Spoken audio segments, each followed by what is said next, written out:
Councilmember Friend, will you lead us in the Pledge of Allegiance?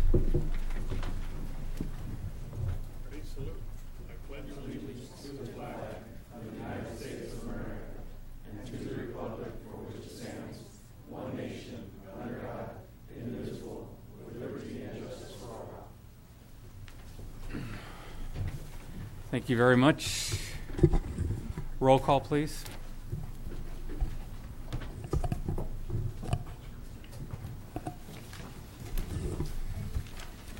Councilmember Gilliel? Here. Vice Mayor Clower? Here. Mayor Velasquez? Here. Councilmember Friend? Present. Councilmember Luna? Present. City Manager Avra? Here. City Attorney Diaz? Present. Police Chief Westrick? Here. And the record will show Tom Graves is absent.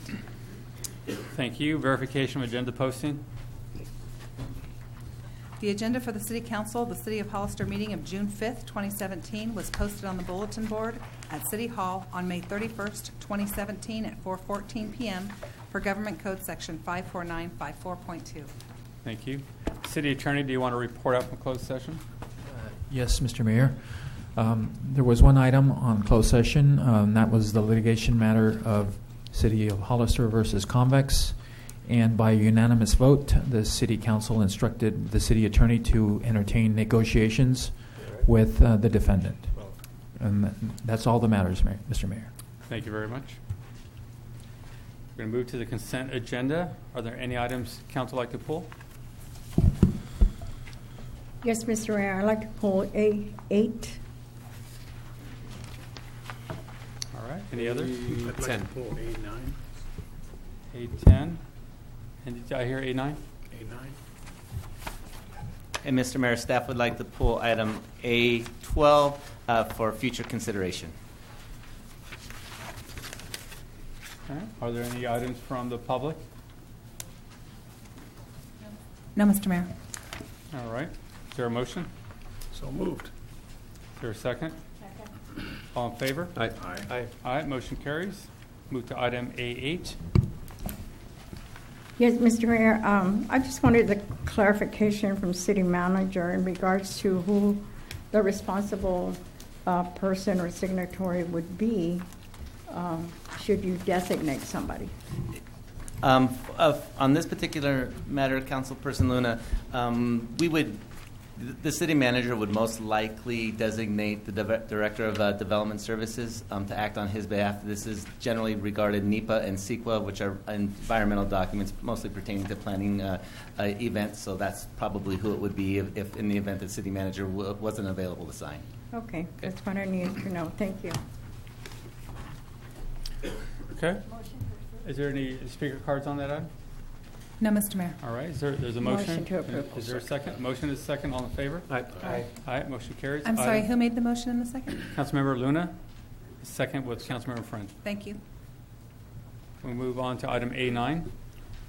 Yeah, I pulled that also for clarification. I'd like to know what kind of a schedule we're looking at on this deferment.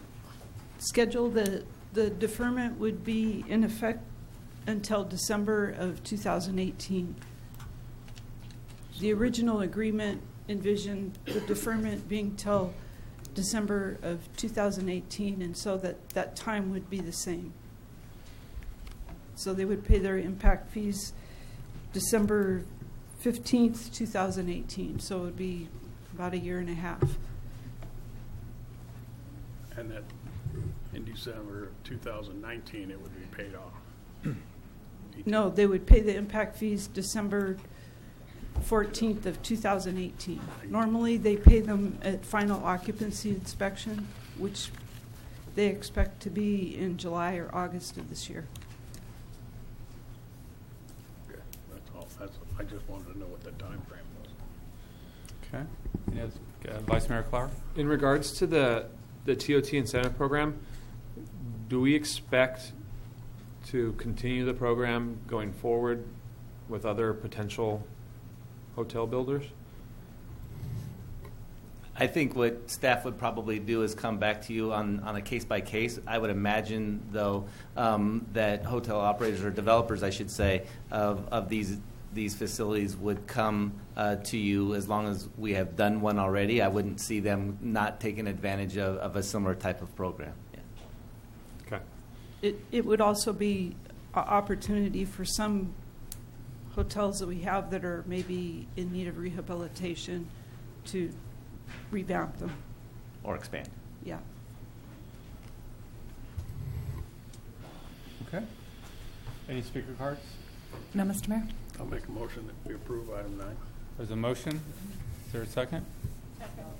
Motion is second. All in favor? Aye. Aye. Aye. Motion carries. Item A10. Yes. Okay, so what is the current amount for this fiscal year that we are, whatever the correct word is, to HDA? Contributing to the Contributing, HDA. yeah. My understanding from the finance director is that it was actually $50,000 was guaranteed to, or part of the agreement for this fiscal year. Okay, so why the 50% increase? And that would be probably completely on my fault because I believe that it was actually at 65. It had been 65 in the past. We reduced it a few years ago to 50. So we can that number is probably negotiated, or you can just tell me what it is that you'd like to start at. If you would like to keep it at 50% or 50,000, we can certainly adjust the MOU and go back to that as the starting point. Okay, because my concern is, just like in everything else, costs usually escalate, and what I've seen over the last 2 years is the HDA asks for something or the chamber asks for something, and then it kind of goes back and forth, and we end up, the numbers just kind of go up for both of them. And I think it was a difficult decision the first time we did it, but it seems like the decision's getting easier and easier, and that's a little scary to me. So I'm not sure I'm comfortable with going to 75, just knowing that the next time I turn around, somebody else is going to be asking for more too. Okay. Any other speakers? Questions? Question, what's the amount that we provide to the chamber annually? We did 50,000 to them as well, and then we did an extra marketing program, I believe, with Julie for the chamber for another 50. So 100 total for Yeah. the fiscal year. That's all. Thank you. Okay. Would you like to make 50? Did Ray have something? Any other questions or comments? Do we have any speaker cards? No, Mr. Mayor. Okay. So before I would agree with Vice Mayor Clower that we should keep it at 50,000 a year rather than. Okay. So there's probably two ways you can do that. You can make that as a motion, and we can move forward with 50,000 as the baseline, and then adopt the MOU, or you can direct staff to come back with a corrected MOU at your next meeting. It's whatever you feel the most comfortable with. I'm comfortable with where it's at. Thank you. I'll make a motion. Okay. I make a motion to approve the resolution as is at the 75,000. Second. The motion and a second. All in favor? Aye. Aye. Against? Nay. Aye. 3, 4, and 2 against.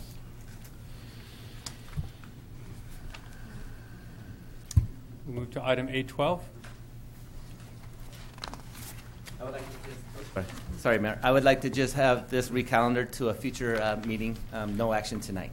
Okay, so you seen a motion for So moved. continuation? Do you have a date? Or? No, I do not. I'm sorry. We'll just sometime in the future. Okay. But Do we need a? we're going to be gone for about 40 days, 45 days, and the weeds are just going to get taller and taller.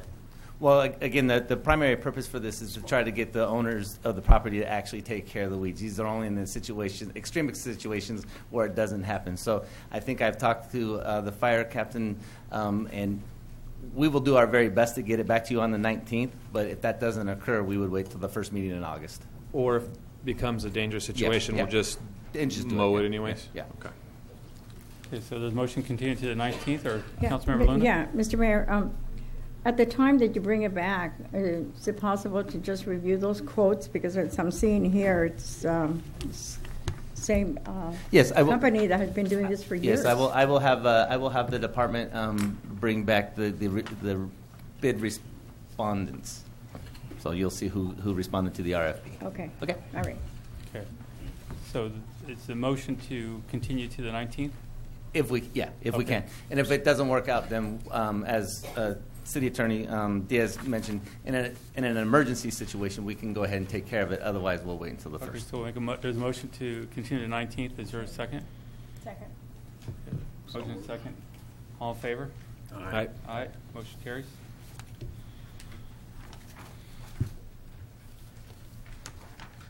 There's been a request by the city manager to move item F1 up, if that's all right with the city council. That's fine. That's the next item. Yes. All right. Thank you, Mr. Mayor. As you can see by the agenda, I was prepared to try and have the City Council ratify the staff selection for the medical cannabis dispensaries. However, on February 13th of 2017, pursuant to resolution number 2017-36 that was adopted by the City Council, there's a big part that was not done. So let me read to the council real quick and for the folks in the audience what's technically supposed to happen. The medical cannabis dispensary regulatory permit application process requires the City Council to determine which applications, a maximum of 2, shall receive a medical cannabis dispensary regulatory permit according to the following procedure. The city manager or his designee shall prepare a report bringing forward to the City Council the points scored by the applications in the initial portion of Stage 2 and the committee's evaluation in the subsequent portion of Stage 2. The applicant shall be properly included on the agenda of a City Council meeting as a public hearing. Just for a case in point, tonight wasn't noticed as a public hearing. It was just on the resolution. So that was essentially my first mistake. And the report shall be presented to the City Council in public. The applicant shall attend the public hearing to answer any additional questions and potentially make a presentation to the City Council and the public. And fourth and finally is the City Council shall determine which applications, again a maximum of 2, shall receive a medical cannabis dispensary regulatory permit. In issuing the permit, the City Council may impose such additional terms and conditions on the issuance or renewal of the regulatory permit and the operation of the dispensary as the City Council deems appropriate. So staff has prepared that for a special meeting to include the public hearing on June 26th. It just went into the paper. We hope to accomplish not only the dispensary goal, but also the goal of giving the regulatory permits to those applications or applicants who are seeking cultivation and manufacturing permits in existing facilities or in existing buildings. So hopefully we can get through those 2 components on June 26th. It's scheduled to be at 6 o'clock. Okay. All right. Do we have any questions from council? Do we have any speaker cards on this item? Yes, Mr. Mayor. All right.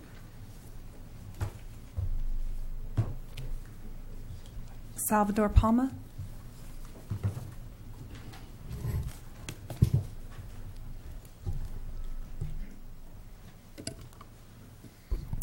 Good evening, Mayor, members of the council.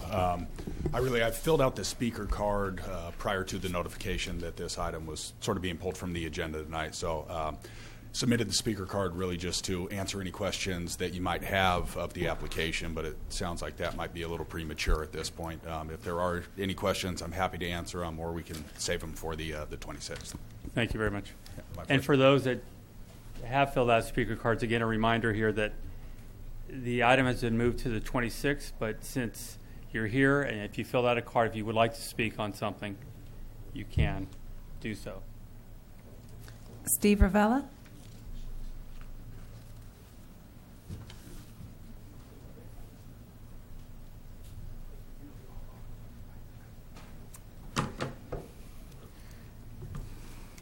I was here just to talk about the dispensary unit that they're requesting to have on 817 Industrial Drive.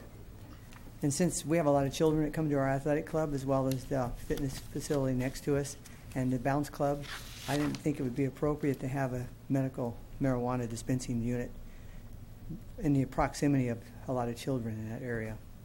So that's my only complaint. So it's pretty obvious. I think all of you have kids, and so I don't know if I want to expose them to that. And also, we have a lot of problems. I have security working that area, and a lot of people coming through the parking lots that are undesirable. I don't know if that would increase that load or not, but I'm worried about the load, and of course the safety of our children. So and the health of our children, because that's my job in this community, is to make sure that the health is preserved. And just because we have illegal drugs made legal doesn't mean we have a right to, have a conflict of safety issue for our children. They're really not citizens old enough to be real citizens, so I think it's our job to protect them.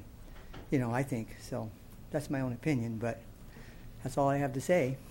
Thank you very much, God Ms. bless you. Ravella. Thanks. Amy Delrick? Ulrich?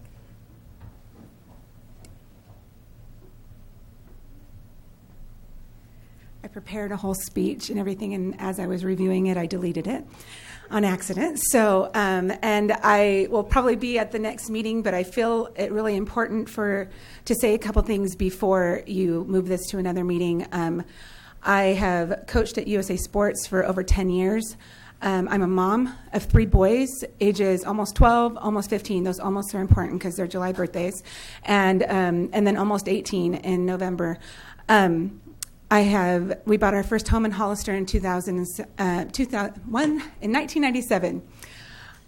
I've been a longtime resident, and when I found out that it was being considered by our city council to put a marijuana dispensary across the street and on the same block as 3, really 4, really 5 businesses that have children in them, I was really surprised by that. I was very, very surprised by that, and very disappointed that was being considered. There's USA Sports. Across the street is Happy Jumpy. Next door is Ravella's Athletic Club. Inside Ravella's Athletic Club is San Benito Aquatics. And then at the end of our block is Sammy's Animation Studio. We have over 470 kids go in and out of our facility a week. And that fluctuates to well over 500 in a year, and to sometimes as low as 350. But we've stayed at about 470 for the last 6 months. And the parking and the traffic on our street parking is sparse. It's sparse. The traffic is bad. A lot of people are forced to park on the street and walk their children to our facility. And we're talking across the street and down 2 buildings. I'm very concerned about this. I have had, not to put you on the spot, but I've had Jim's daughter in my gym. I've coached her for years. I've had the mayor's 2 kids. I've coached them for years. And I think they would agree with me that USA Sports has always been a safe place for kids. A safe place for them to come, a safe place for them to be. Schools, dispensaries cannot be within a certain range from schools or from child care facilities. I'm asking for you to protect us under those same laws, to protect our facilities, our business, and our children and families here in Hollister by those same protections. There's a reason they are protected and they cannot be near schools. Please do not let them be on the same block as 5 facilities that serve the children of our town. Thank you. Thank you very much. Jack Kirk. Everyone, if we could hold the applause. Thank you. And I'm going to call the next speaker up to just line that one up. And Toru Akimasu.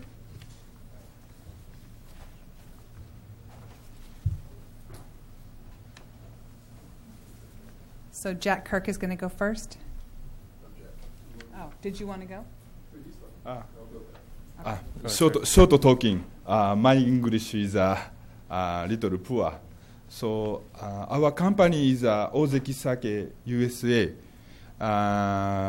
We make sake since 1979, and we will make a new facility, industrial street side. So I apologize. We will make a food defense, but across the street, I apologize. Traffic accident, some accident, will make a future. So we will make a good sake, think about food safety.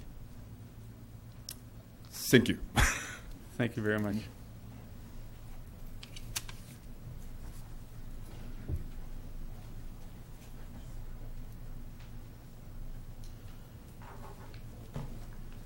Thank you, Board. You haven't got rid of me yet. So we're looking, I've got a number of calls from business owners wondering why you're allowing this on industrial right by these family-centered businesses. Now, we all know resolution is passed. I know you worked on 200 feet from houses. This is why the mayor was pushing for 600 feet. If it had been put in place, you wouldn't have these objections from some of these business owners, but you allowed the 200 feet to go in there. So, and we didn't, when you were working on the ordinance, you didn't exclude the business-friendly businesses, the parks, the rec areas. So as a result now, you've got these family businesses that are going to be right next to a dispensary. And that's why we were trying to push them up north of the 25 bypass. And what's also interesting, I mean, with this, now you got mad business owners that are going to be coming. These are businesses that have invested in their businesses. They have buildings. They have, and now you're in the position here. You're going to put competition in from a different direction. I think you need to be careful, because this is your legacy. What you guys are doing here, allowing these dispensaries to come in. By the way, there's a company, Higher Level Care. If I could just admit, there was problems they had down in Carmel. There's problems in Castro Valley with that company. Maybe if I could pass this to them and they can give it to you if you choose to. There's articles that were in the paper. The only other thing I would say, it's kind of interesting that that building that Higher Level Care wants to go into, they just paid $2,150,000 cash for the building at 817 Industrial. Who would do that without a little nod that maybe they got a license coming or something? I'm concerned that perhaps someone on the council is giving them a nod that they'll push it through. I don't know. I'm not accusing you guys of anything, but it's amazing that they would go pay $2,150,000. I think so. Let's make sure we're not making any accusations. I'm not going to sit here and listen to somebody call me a Councilmember Friend, hang on. I'm just wondering. Yeah, so please, we don't want to make accusations. What's the matter with you? Okay. Something.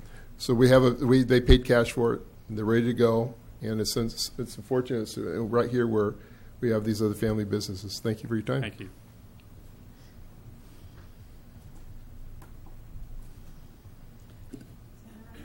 Taylor Rodriguez.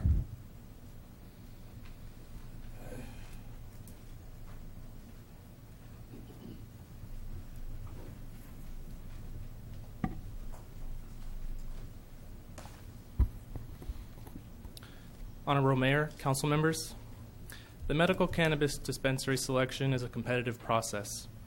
I understand if I lose in a fair fight, and your council decides to select other applicants. I request the administrative and application procedures be followed, and that I may have a fair medical cannabis committee interview and evaluation, a fair scoring of my application, a fair presentation to your council, a fair hearing before your council. Thank you for your time and consideration. Thank you very much. Steve Becerra.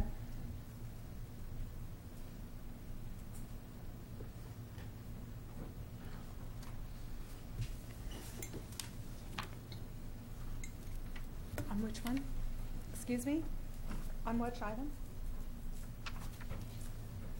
Good evening. So for the last nearly a year, we were trying to provide input for this ordinance that's now in place.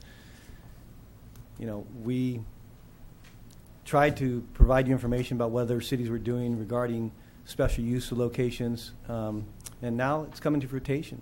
We asked you, please, take in consideration areas where children gather.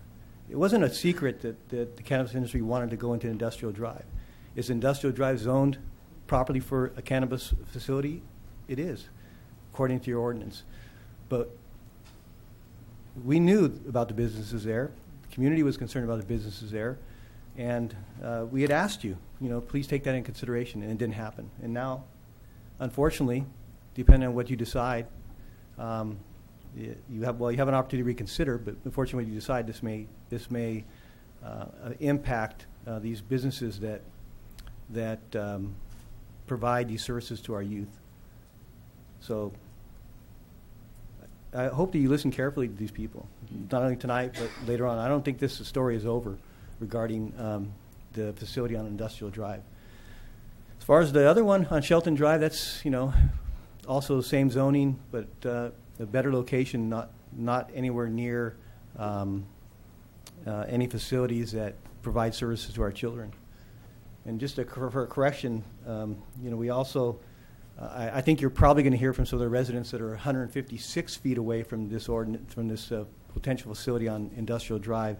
As you know, you decided 150 feet away from any residential zones.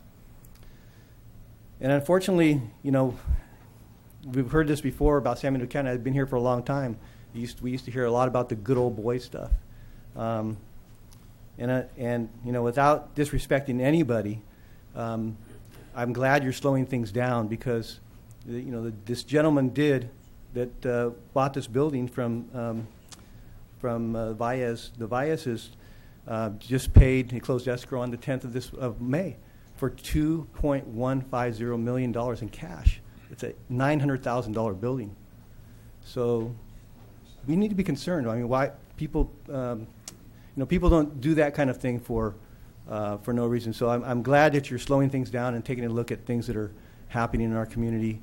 And I hope that you consider and reconsider some of these special use locations for the benefit of everyone in this community. Thank you. Any questions? Thank you.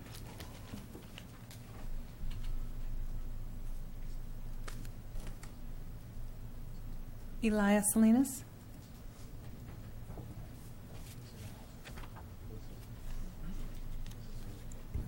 Elia Salinas, good evening, council members. First of all, I thought it was completely inappropriate to accuse of anybody trying to do any special deals behind closed doors. It's just kind of offensive to myself and to the city council people, completely disrespectful. It amazes me that they're here, the opponents are here with regards to medical marijuana in a facility where they drive by every day in a car with their kids, and they don't have a problem with a sake business being there. There's nothing wrong with the sake business there. There are not minors going in and out of that facility, and the same thing is going to happen with the any medical marijuana facility in that location, which is appropriately zoned in compliance with local state regulations, as well as the code memo issued by the Attorney General. The facility location does not and will not affect the self-esteem of minors, nor will it get them a psychoactive effect because the facility is located in that facility near these kids. Thank you, USA Gymnastics or what Connection, whatever it's called. I'm sorry, I don't know what it's called. I don't have kids that did that. My kid was a baseball player. But anyway, 400 kids, I think that's great. It's a great service to provide for the community. But those kids are in your facility. Those kids are not playing in the street, nor are those kids going into the other buildings. I mean, for 10 years you've been there. How many people have complained that your children have left your facility, crossed the street, and gone into somebody else's business? Another thing that I would like to say is there was a concern about security. Actually having these industry in your area is going to actually increase security, because by the regulations that the city has requested is that they're going to have some type of security system anyway, which is more security than a pharmacy in town that has been robbed 3 different times at gunpoint. Thank you. Thank you. Julia Bank. I'm sorry.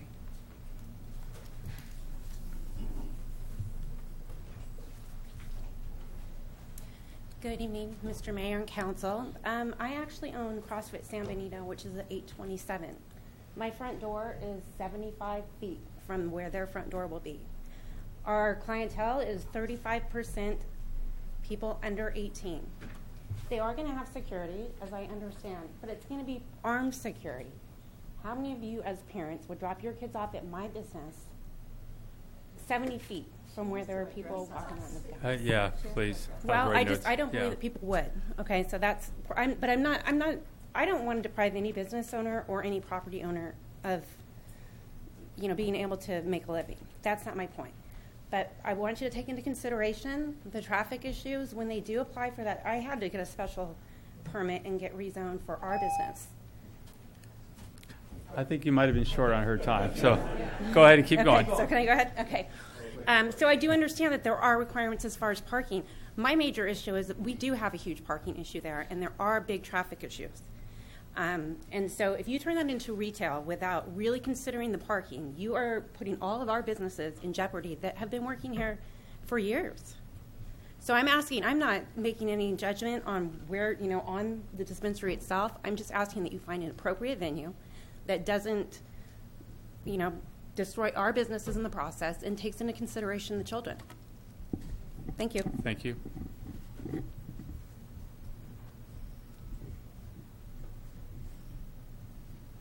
Marty Richmond? Let's make sure we get the timer right. Are we doing 2:35 now? Hold on. So, especially for Marty.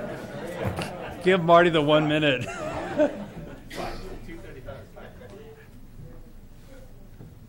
Ready, go. Good evening, I'm Marty Richard from Hollister. When this vote came up publicly, I told people in the community that if they voted for it, I would support marijuana dispensaries. And if they voted against it, I would oppose it. I think it's an adult decision. However, I also said I'm not going to close my eyes to the problem, and I see two problems here. One of the things I've harped on again and again, I've come in front of you and talked about following the rules. How could we make this mistake? How can we make this mistake? This is a major part of what position you just put into effect. It wasn't that long ago. You argued it out until we were all blue in the face. You put those rules into effect, and we forget about them 5 minutes after we put them into effect. How can we make that mistake? I'm sorry. That's a serious error. That is not one of these, I forgot things. Okay? This is something, we're just not following our own rules. So we start off on a bad foot. The people who come up here and accuse you of things or imply, you can't blame them totally, because they're the people who come up and say, wait a minute, we put in all these rules, and all of a sudden the rules are out the window. We're here ready to vote. It's on the agenda. I'm glad the city manager pulled it off and said we made a mistake. How do we make a mistake like that? How many other mistakes are we going to make? On all these regulations, you spent thousands of hours and God knows how much money to put these regulations into effect, and then all of a sudden, we forgot. I'm sorry, that's unforgivable. I didn't forget. Nobody else forgot. People who got left out and didn't get selected didn't forget. And time and again, you just haven't thought the thing through. That's my problem. We did a lot of arguing about whether it's 150 feet or 200 feet or 600 feet, but nobody pulled out a map and said, what about right there? What about if they put something right there? How many people are going to come up and complain about it? It is not the same as alcohol. We can have these arguments till we're blue in the face about whether alcohol is worse or marijuana is worse. Doesn't matter. I can tell you this. No one making the investment in medical marijuana of millions of dollars is doing it because they think they're going to make their money back selling medical marijuana.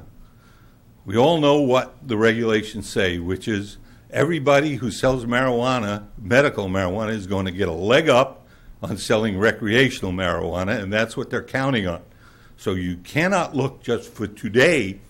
You have to look into the future, because they're going to be the preferential supplier of recreational marijuana, whether you like it or not.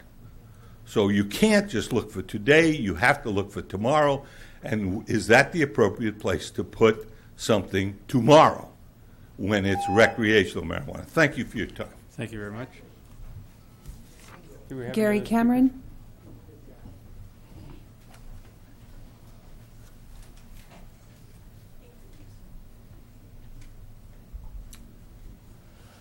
Thank you, City Council, for an opportunity to speak to you again. We're not talking here about a bakery or a repair shop, and we're not talking about a gym or a little manufacturing or a big manufacturing plant.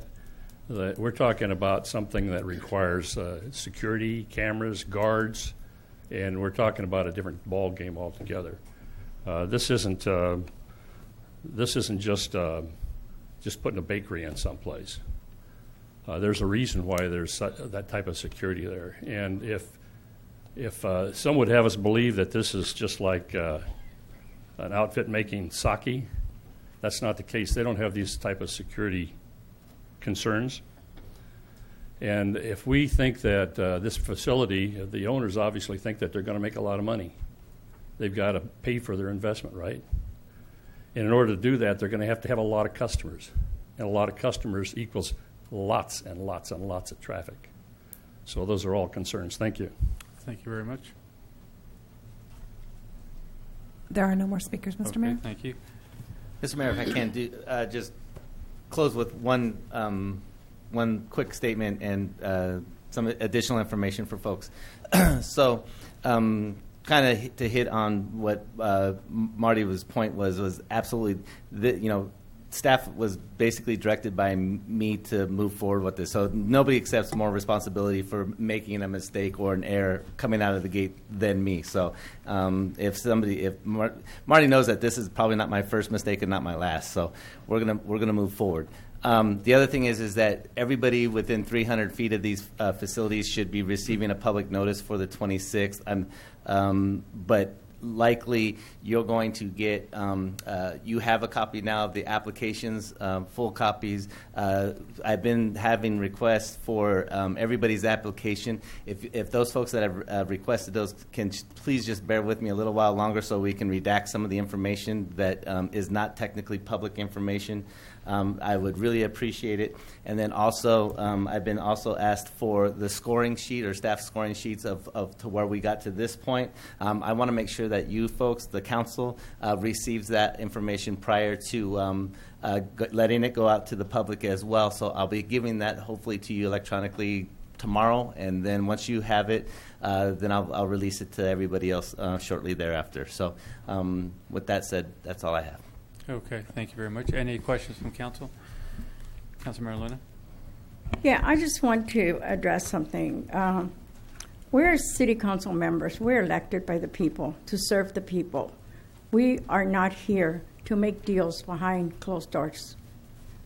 I don't appreciate that comment, Mr. Kirk, because you know very well to judge others is to judge yourself. And I don't appreciate that, because I've been very honest and upfront with everything that has been done here in regards to cannabis, and we are still looking at it. We have not made a decision. You know, the matter of the fact that you can stand there at that podium and yell at us, because some of you do yell, it's not acceptable either. You know, we're human beings here making decisions for a lot of people, but we do listen. We do listen. So don't get on that podium and start yelling at us and telling us that we've done something wrong, because you know what? We haven't made any decisions. We're studying it. So I just want to relay that onto you, because after all, I think we're all human beings and we all care for each other and we care for this community, and of course we care for the children of this community. So with that, Mr. Mayor, that was my comment. Thank you very much. Right. Is there a motion to continue to June 26th? That was the date. So moved. Second. The motion is second. All in favor? Aye. Motion carries. Thank you, everyone. Do you want to take a few-minute break? Can we let everybody go that's not going to hang around for the rest of the meeting? Thank you, guys.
All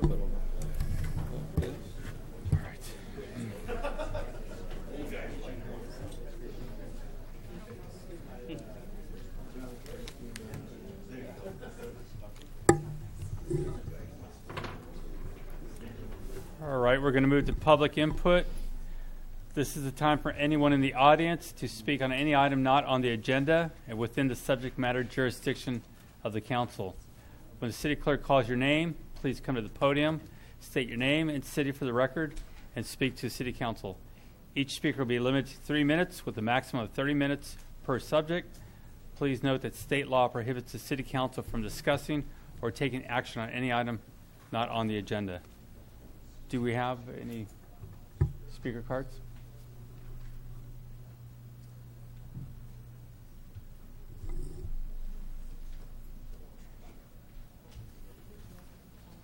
What's that?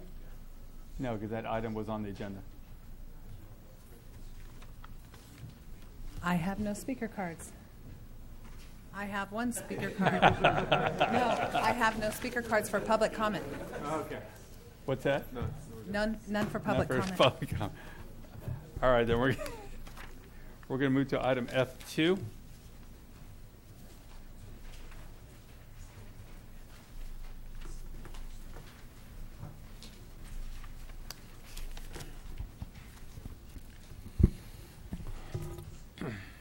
Good evening. This item is requesting the approval to declare the intention and order the levy and collection of the annual assessment for the Landscape and Lighting District 93-1, set the time and place, and give notice of a public hearing. There is no proposed increase in the assessment for the fiscal year. However, the Landscape and Lighting Act of 1972 requires a public hearing, even if there is no changes to the assessment. Okay. Is there any questions from council? No questions? Is there any speaker cards? No, Mr. Mayor. Okay. Is there a motion? Second. There's a motion. Is there a second? Second. Motion is second. All in favor? Aye. Aye. Motion carries. Thank you very much. Go to item F3.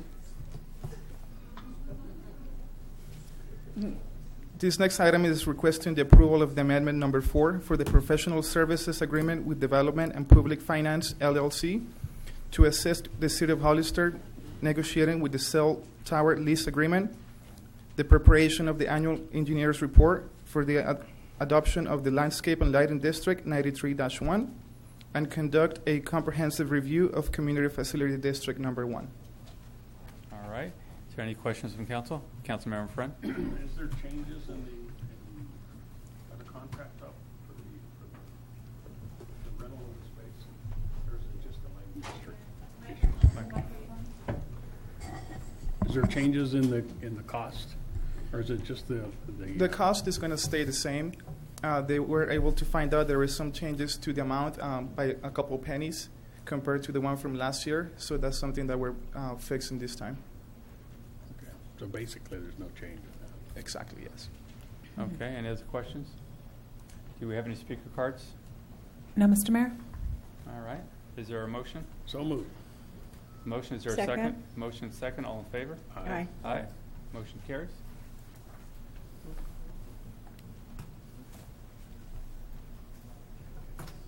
Item F4. This item I'm going to recuse myself from. I do own property next to the property listed. I'm going to turn the gavel over to the Vice Mayor, Mayor Clymer.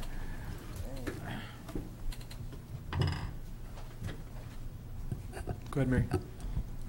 Thank you. This resolution would approve the execution of a development and disposition agreement between the City of Hollister, the Curto Brothers Group, and the Community Foundation for San Benito County for the development of the 400-block property in downtown Hollister at the corner of 4th and San Benito Street. I have a PowerPoint.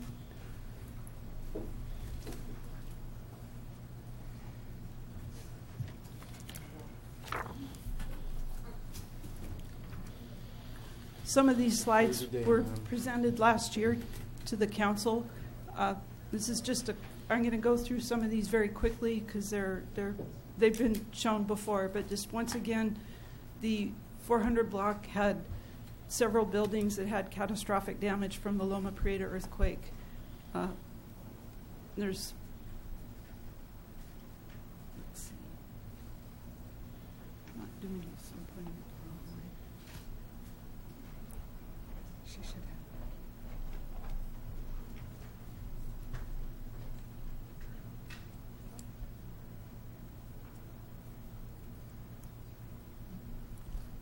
You changed. Can you click it?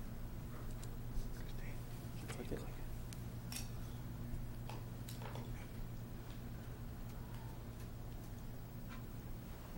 Well, there we go.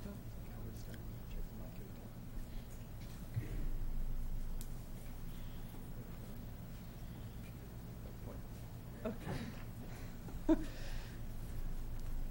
In the wake of the disaster from the Loma Prieta earthquake, it was not just the 400 block. There was other buildings in the downtown that had catastrophic damage, and there were some fires that were unrelated. There was a grant, and a downtown strategy plan was prepared, and one of the concepts in the plan was to assemble the vacant lots on the 400 block into one area for a catalyst project.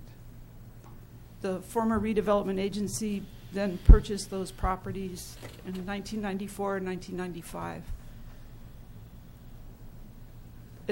Close to the same time, the city of Hollister also built the Briggs Building parking structure, and it was designed with the idea that whatever use went in on the 400 block property could benefit from the parking garage. It was also designed to have a pedestrian bridge if that was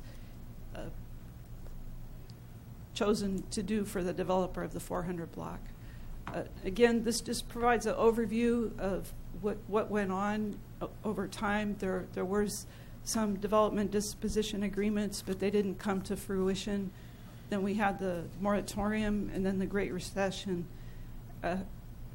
During the Great Recession, the state legislature abolished redevelopment agencies in California, and because of that, the city's hands were tied, or as a successor agency for doing anything with the property. We had to jump through a lot of hoops. I don't think you need the details of those, but we weren't really in a position to do anything till about 2014.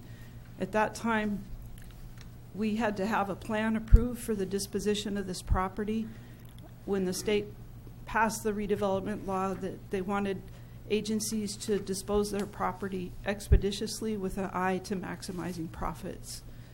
In the plan that we prepared and was accepted by the state of by the agency board and the oversight board and the Department of Finance, we were proposed to retain the property for redevelopment, to not just sell it on a fire, just leaving the property.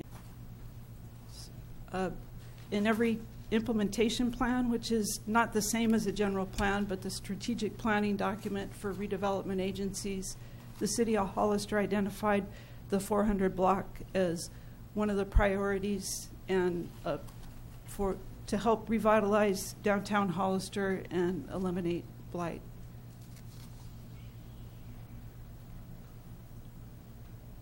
The city was also required by the Department of Finance, before we could transfer the 400 block to the city, to enter into a compensation agreement with all the taxing entities that were involved with the redevelopment agency. You could see on the slide here, it was the county, Gavilan Community College, Hazel Hawkins, the Hollister School District, Samuel High School District, Samuel County Water District, and the County Office of Education. We proposed that we not pay property taxes or the assessed value of the land while we held it for redevelopment, but that we would continue to use it to allow the public to use it. The taxing entities agreed to that, and so but when we sell the property, the proceeds will be distributed to all the taxing entities, and the city should receive about close to $43,000. Part of the agreement also said that the city would use good, diligent faith efforts to select a developer for the 400 block.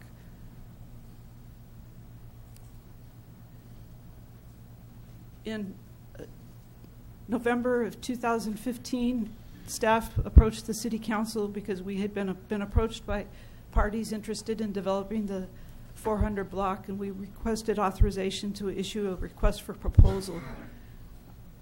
That was authorized by the City Council, and then in January of 2016, we asked for a 90-day extension. We received one proposal, but there was an issue with it, and then one other party was the Community Foundation didn't have time to put the proposal together. So we extended the period for 90 days. And in April of 2016, we received a proposal from the Del Curto Brothers Group. But the Community Foundation was a participant in that proposal, and it was to purchase the property for $390,000. The City Council authorized staff at a May 2nd, 2016 council meeting to enter into what's called an exclusive negotiation agreement, and that's a bureaucratic term for saying that the city manager was authorized to negotiate with the Del Curto brothers to formulate the terms for developing the disposition agreement, which is before you. And the development disposition agreement spells out how the property will be transferred, the terms of the sale, and we'll go over some of the terms of that agreement. And so that the exclusive negotiating agreement was signed by the parties on June 16th of last year. This is the proposal that was presented to you a year ago. There was 4 buildings with walkways for the Del Curto group with mixed use. And then the Community Foundation proposed a philanthropic center. So in this development disposition agreement, there's some things that have changed between a year ago agreement. It's also a phased project, and the Del Curtos would be pretty similar to what was presented. Those are proposing on the ground floor, and from 14 to last year they proposed 16 condos. Zone space, there's a desire for that for off and then park a car. One also in the commercial trash enclosure on the drive, and there would be 20 parking licenses for 24 for the condos, a maximum on 1.375. The development disposition agreement would also provide credit for impact fees for up to 25,830 square feet of commercial. That's from the pre-Loma Prieta buildings. There's been a long-standing precedent of the City Council to waive impact fees for replacement structures. The negotiated retail council adopt resolution 2017-139, which would authorize the city manager, which would approve the execution of the development and disposition agreement between the City of Hollister, the Del Curto Brothers Group, and the Community Foundation. But I would also like to point out that we provided a memo that has corrections. One of the corrections is refers to the third-party agreement, but the typo is the word 30. We wanted to replace that. That's in section 2.7A of the agreement. And also Exhibit E has a schedule of performance for the development disposition agreement when everything's supposed to happen and who is responsible. And there was some typos, numbering errors in there, and so that would correct those. Is there any questions? Are there any questions? I have a couple. Okay. Councilmember Gilliam? Potentially more of a statement than a question, but if you see a question in there, please feel free to answer. I wanted to make sure, I published some information in the last couple of days, and I want to make sure I was accurate, and if I wasn't, if you could possibly help me correct that, I would appreciate it. So essentially, as a broad overview, 1989, the Loma Prieta quake hits. Buildings are demolished eventually. I happen to remember where I was, and I remember spending the night for a few nights at San Miguel Glass as a security guard. I was 15 years old. A couple friends and I had spent the night in there. But anyway, so I remember this vividly. I remember the downtown the way it was. There was never a grassy open lot. There was buildings there. So essentially, in 1989, again, we do the demo. This appears to be, to me, to be in line with the 1991 Downtown Strategy Plan, which I believe you just showed a slide on. About half of the project, I'm not talking square footage, but just by looking, layman's terms, looking at the lot, is going to be dedicated to a philanthropic center. And I spoke to some folks in doing this research over the last week or so. Sorry, I thought you were in. That's all right. Oh, okay. And I found out that there's a lot of good things about obviously the term philanthropic is good, but there's a lot of good things about the philanthropic center. There's going to be open assembly rooms. There's going to be rooms for the community to meet free of charge. You come in there if you're a nonprofit, if you're a community member, you want to have a meeting. Potentially, a council member can do things down there to keep their district aware of what's happening. There's a lot of good things about this building. I didn't see a lot about that published, so I wanted to get that out there and also make sure I was accurate about that. Is that your understanding as well? Yes. Okay. And then from 1991 until now, there's been many attempts. I didn't count them all, but there was movie theaters proposed, office space, a couple of hotels, a performing arts center. But essentially, the way I understand it in layman's terms, those did not make economic sense, so they did not proceed to fruition. Is that accurate? I think pretty much. I do know, though, with the movie theater, I think that was moving forward, and then local theater opened. And I think there was the desire of the city council not to have that competition. So that sort of took the wind out of this. And one of the hotels also, in 2005, there was an exclusive negotiating agreement for a hotel. And I think it was expected that the sewer moratorium would lift sooner than it did. And so that ultimately languished. Okay. So And those it wasn't, folks that was sort of not really a market thing. It was just extenuating circumstances. The times. And those folks would have had an opportunity to submit a proposal to build that site now, correct? But we received essentially two that were combined into one. Yeah, we mailed it. We didn't get any hotels. We didn't get any performing arts centers. We didn't get any movie theaters. I could go down the list. We got essentially two that were combined into one, the Del Curto Brothers and the Community Foundation. Correct. Okay. The other thing is that I learned was somebody had brought it to my attention and said, hey, why are we going to give them parking spaces in the parking garage? So I inquired about that, and it turns out that the parking garage was actually built to support the development of this lot. Is that accurate? Yeah, it was designed with the potential for a pedestrian bridge. Okay. Yeah. To support whatever's built in that front lot? Yeah, and all the prior development disposition agreements that I've looked at contemplated the ability to park in the garage. So Okay. this isn't a new change.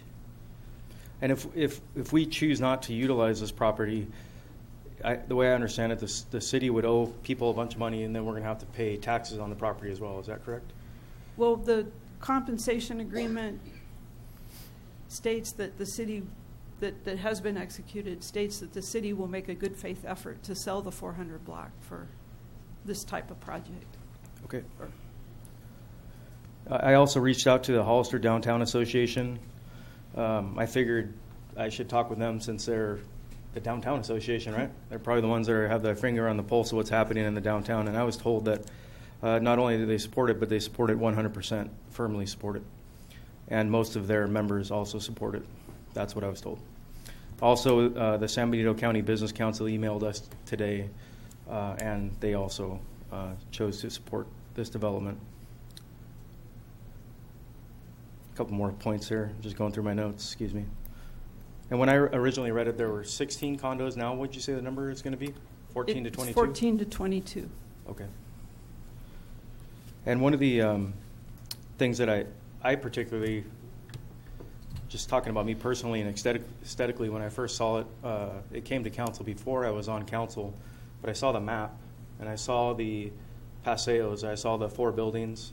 I saw a lot of wide open space in front of the, I guess it would be on the west side of the philanthropic center. There was a nice open patio some umbrellas, nice brick pavers. It was very inviting. And then today I see a different design. I see a big square building with some stuff.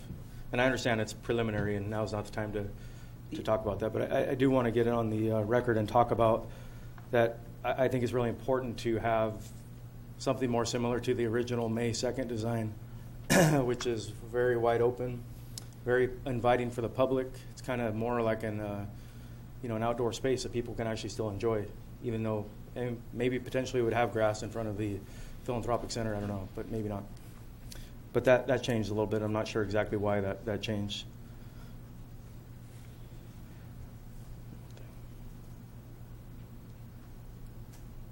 Do you have any idea why that changed? Or?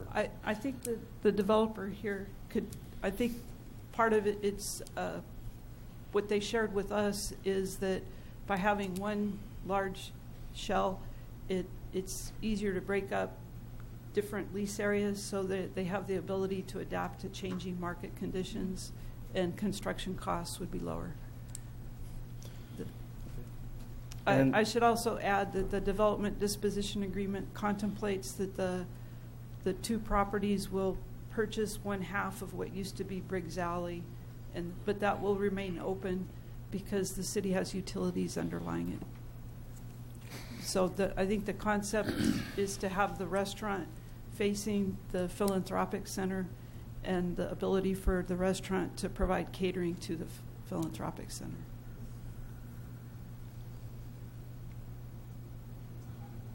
Okay, and then finally, the last issue that I saw when I was reading through the agreement, and this may be for the city manager, I'm not certain, but maybe you can talk a little bit about the bond process versus private insurance, and what assurances do we have if this project goes forward, it'll be actually finished?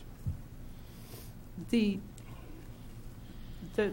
is a bond process in the agreement, but there's an alternative to that, and if that process is engaged, then whatever party opts to do that would have to pay for a third-party review to assure that the project is financially feasible, and that the city's assured that we won't be in a situation where the project can't be finished. Staff will make sure we're safe, essentially. The city's covered. Yeah.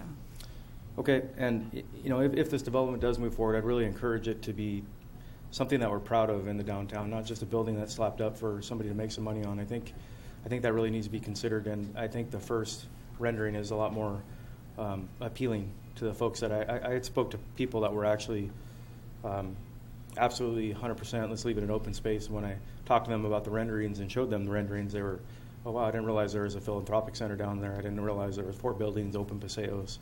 So I hope we can stick to that if it does move forward. Thank you. Councilmember Luna? Yes, thank you.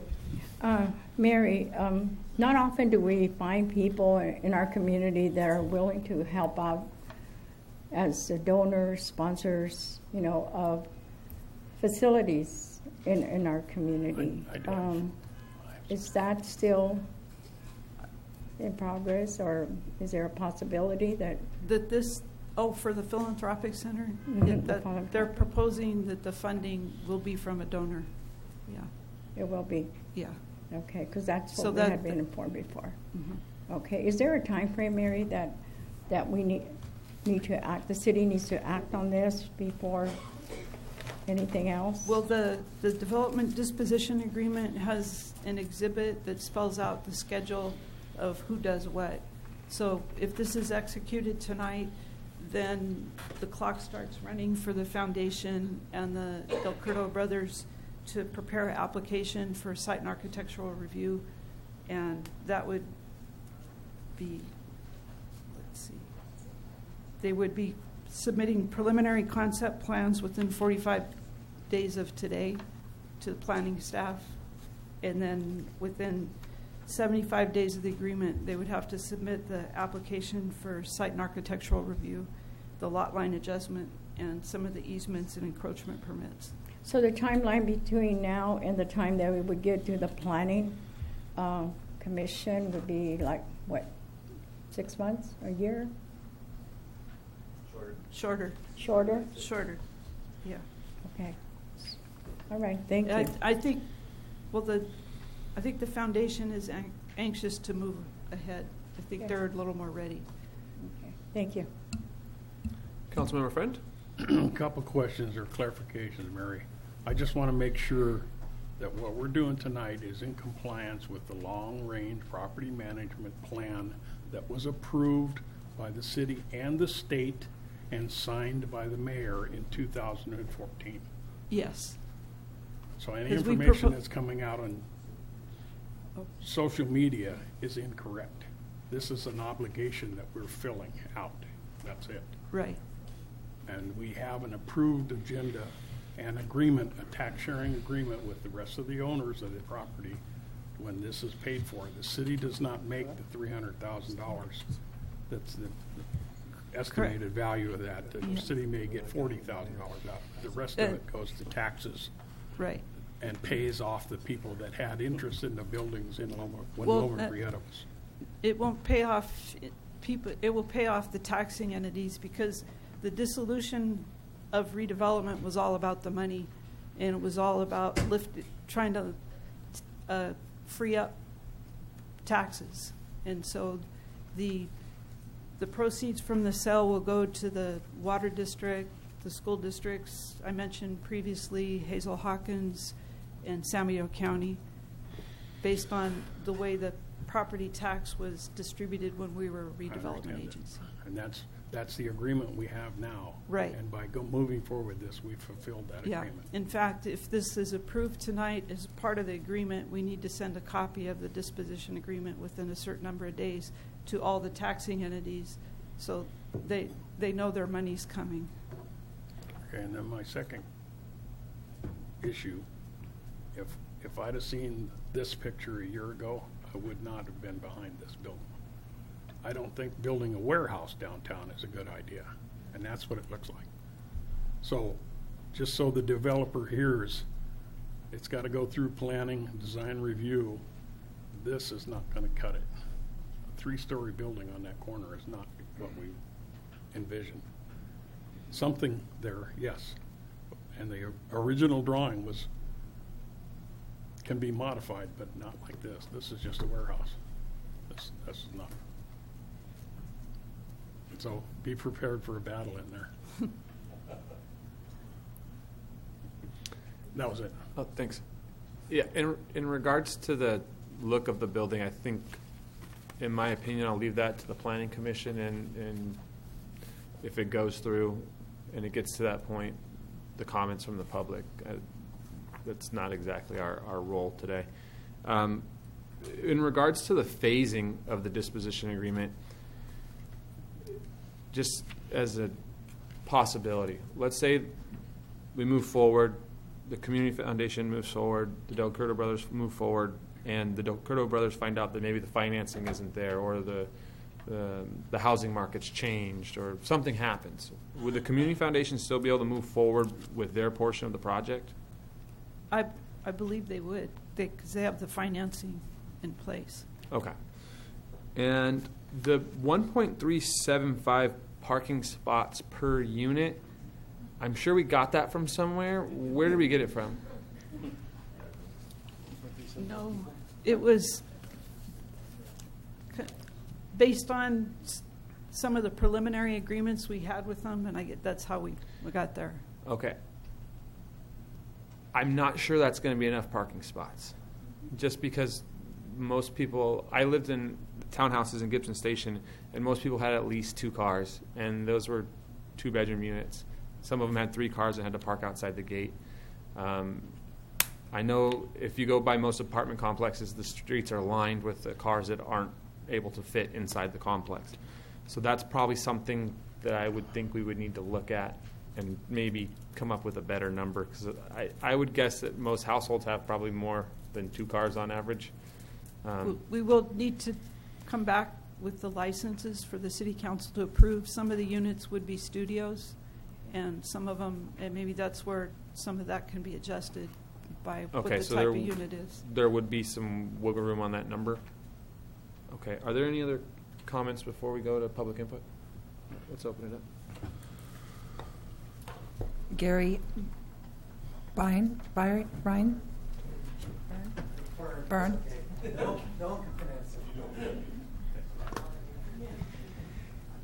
Good evening, City Council. Thank you very much for inviting us here tonight. I really do appreciate it. My name is Gary. I'm with the Community Foundation. I'm the CEO. And I'm here to thank you for allowing us to be part of the Downtown Association and the Downtown Revitalization. We feel the Community Foundation, this is a wonderful project. Community Foundation has offices downtown for the last 14 years. We've made a commitment to have our offices downtown. And in the last 2.5 years, we've looked at many open spots and many other buildings in town to have our buildings. And then a donor came to us and says they were very interested in building us a philanthropic center, not just for the Community Foundation, but for other nonprofits. And like you mentioned, the open space. So at the moment, we house 4 nonprofits with ourselves, so there's 5 nonprofits in our building. And we've had numerous requests from other nonprofits. I won't name them all, but they're all in leases with other buildings, and they're looking to be downtown as part of a larger philanthropic center. We hope to have a large gathering space for about 70 people, which will be community meetings open to anybody. We hope to have 2 conference centers, 2 conference rooms, and 1 small conference room. So we really feel that it will be a philanthropic center, bring a lot of people downtown, and be a very valuable asset to the community. The large open gathering space in the middle there will have nano doors onto the big room, so we hope to be able to have receptions, have fundraisers for nonprofits instead of renting other places. And our dream would be in the commercial center beside us that there will be a restaurant that we will be able to use. We would not have a commercial kitchen ourselves, just like a coffee dock or something like that. So we're hoping that you support this project. We went through this time last year, gave you all the details and what have you. And I got to say, the city has been wonderful to work with, very encouraging. So on behalf of my board, who most of them couldn't be here, you're going to hear Rebecca in a moment, is that we would really encourage you. And if you have any other questions, please feel free to ask me. Thank you very much.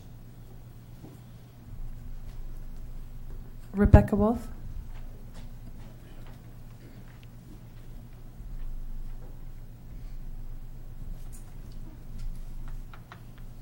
Thank you, City Council, for considering the project. Mr. Gillio, thank you for your comments on the Philanthropy Center.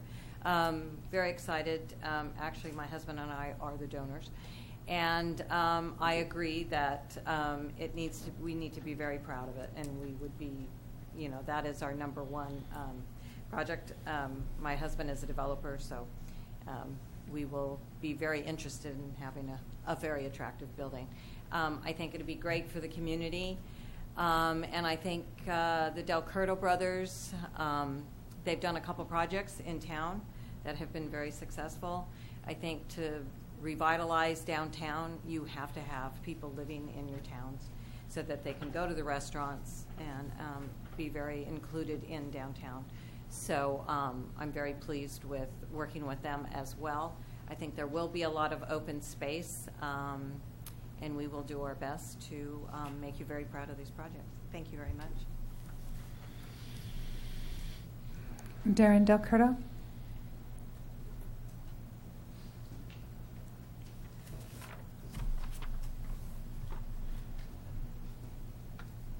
Good evening, Council. I'm one of the principals with the Del Curto Group. Thank you for having us, and thank you for considering our project. I know there is some concern about the change of the layout and the design of the project for the retail and for the condominiums. And the reason we had to make a change is originally we liked that concept with the 4 buildings. The second story was connected with bridges to each building. The second story is actually it was 1 floor. Connecting the 3 buildings and the third story as well. It turned out that the seismic requirements and fire suppression and different aspects of the project made it financially not feasible for us to move forward with that particular design. We're looking at condominiums from 1 bedroom to 2 bedroom. There's 3 or 4 2-bedroom. They're basically 1 bedroom. And we're looking at sales between $299 and $329 for the condominium. So it does have to make sense for us financially. So that's why we did change the design, but hopefully we could work together. It's been great working with the city as well and with the council to try to get this to fruition. We're willing to massage it a little bit. There is an open space to the left of the building that's 14 feet. The Briggs Alley is actually 20 foot wide, so there would be an area of 34 feet. That would be a paver walkway and open space area along with the community foundation building as well. So hopefully we could work together and try to get this to fruition. It does have to make economic sense for us, but after looking at the seismic and structural concerns and fire suppression, it just really threw it out to left field. But I appreciate any comments that you may have, and we appreciate your input, and it's been great working with you. Thank you. Gordon Machado. Thank you. I'm a businessman and a property owner downtown. I thank Mr. Gillo for his questions because of the history. In my case, it was a living history. The 1989 earthquake, which I like to emphasize, was 28 years ago. Between the city and the Downtown Association, they requested a coordination between the business owners with one rep per block. I was unfortunate to be the rep on the 400 block. So coordinated not only with 10 buildings, but those buildings were multi-use. There was one that had a plaza and that had about 8 or 6 businesses, so almost 25 businesses went down. Anyway, over the time element, the negotiations of the property, even the federal government, 3 or 4 years later, got fed up with the city because there was no firm agreement made, and they put in the garage. I think it was, 75, 80, 90% of federal money in the city had to come back with a small portion. But they wanted it built and get out of here. That's why we had the garage and the controversy. Why is that big building being there? The sad thing is that because of the time element, there's about 4 or 5 projects over these 28 years that have been proposed that failed. And the big hurt, I think, was when the theater went down in the earthquake. The proposal put theater in the 400 block. A theater is one of the key elements in the downtown for the traffic of people and the economics of downtown. And that has hurt. But today, we're back again. And it looks that this is probably the most forward-moving since 28 years. Although I had that feeling earlier, but I have more faith in this particular one than I ever had before. I think it's going to happen. So in my particular case, thank all those that are involved where we are today, and please, let's move forward with this and come. I understand the architecture of it, but you got site architecture with your planning department, your planning commission, and I think what comes back, I think Councilman Clower mentioned, and what comes back from them, hopefully it can be critiqued, not only by yourselves, but I think the innuendo or whatever was said that the general public, I think, is going to have their input. And the general public, as you well know, can be emphatic and hard and forward. So I'm looking forward to this. And thanks again for 28 years.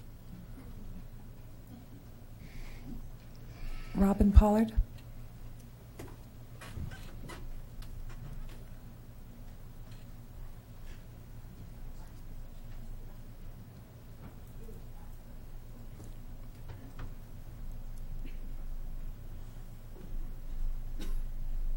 Good evening.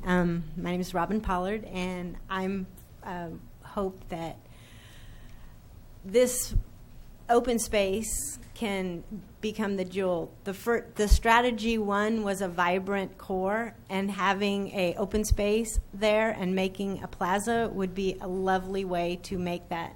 I know you all want. Everyone's worked really hard to make something happen here, and I know the staff has worked really hard and the council, but the public, your public, hundreds of people want that open. They don't want to just see a grassy lot. They would like to see a plaza, a place where people can gather. So I hope it doesn't end up having to come to a vote, because I think that if the public voted on it, it would be an open space. Thank you. Ellen Leitonen.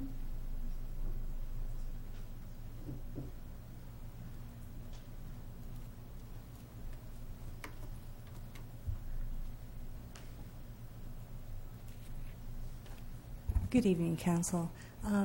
I'd also like to speak on behalf of the public, and I know there's been a lot of controversy out there in terms of that being an open space, but you know, we've had a long time for that place to be developed, and we finally have a vision that actually is, I think, in the best interest of the community. And I know that there's a lot out on social media that's really saying that we want that to be an open space, but truthfully, I think that there's a lot of people that really don't mind this project. And I know there's some disagreement there, but I do think that this really does take in the best interest of the community. So I just want to speak as someone who's part of the community. I live here myself, and I think this would really be an amazing project that really takes in some economic things. We don't have a lot of condos in the area that would be really helpful to have, maybe more affordable for people. So just, I think it's something that would be really worth considering. So I'm just hoping that you will vote in support of this. Marty Richmond.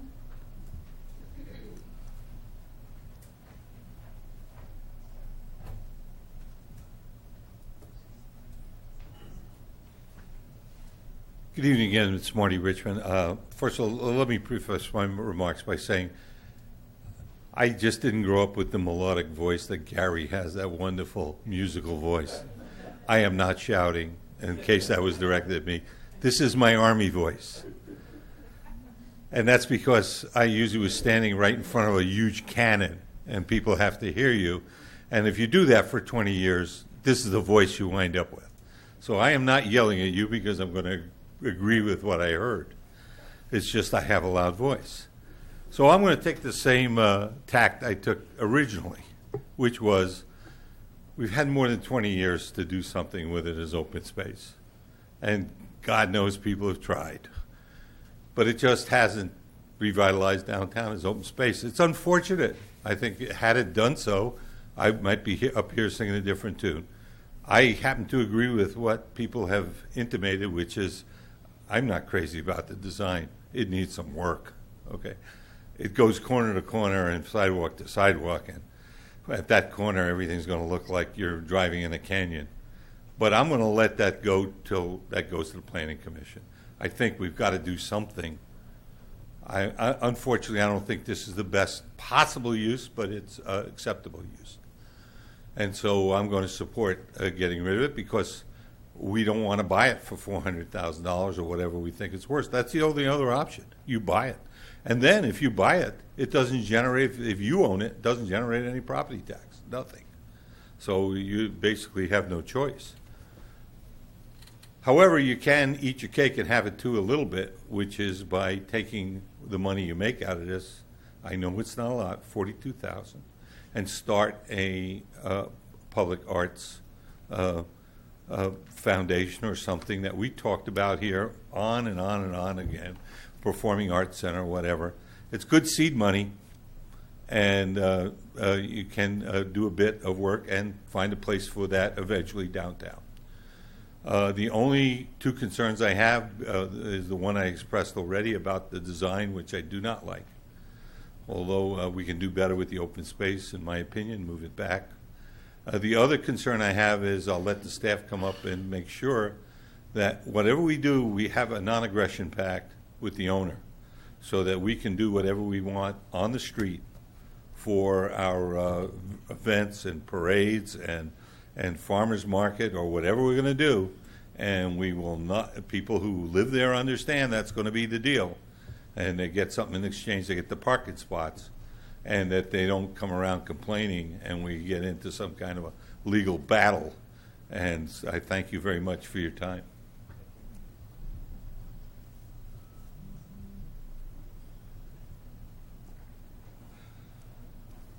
Sarah Frias.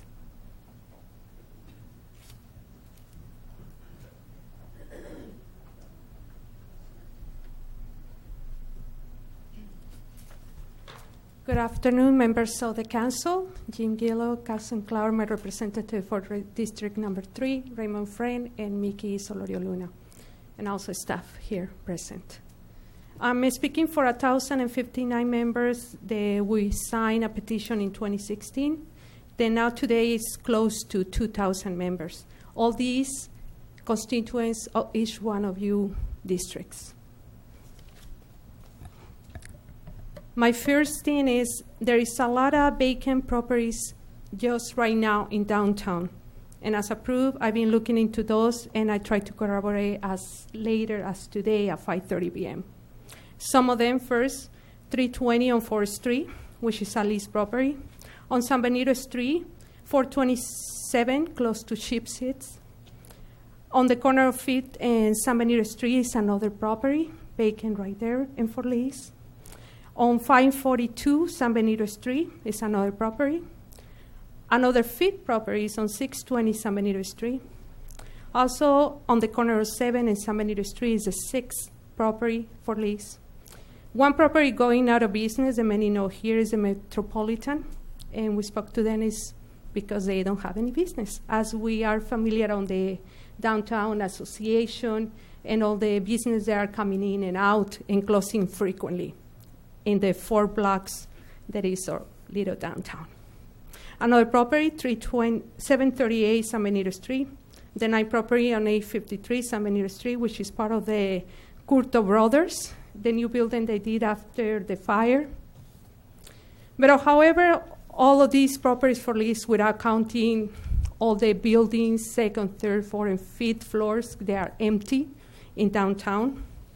I believe that we need a more acceptable proposal for the 400 block. As before in 2016, the proposals are not being clear. More important, they have a lot of errors, as we hear tonight again, and that proposal has been incomplete. I can tell you because I reviewed the proposal last year. I'm not able to get the new proposal into now. And as I hear, they've been having plenty of changes. And I assume there will be more. Another concern that I have is the appraisal in 2013, it was $220,000. For the year 2015, the price rise to $390,000. Now we have 2 years apart.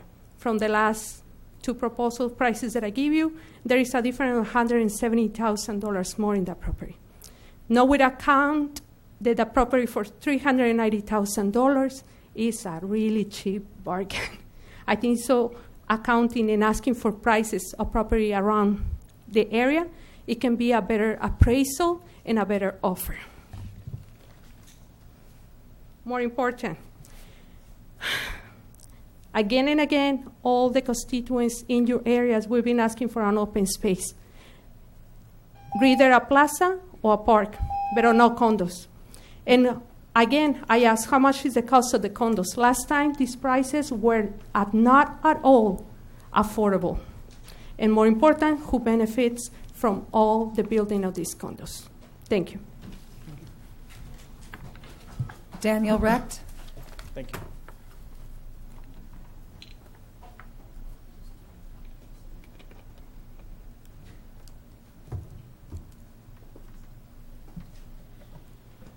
I had to write something very quickly as we were here, but just wanted to say good evening, esteemed council members and staff.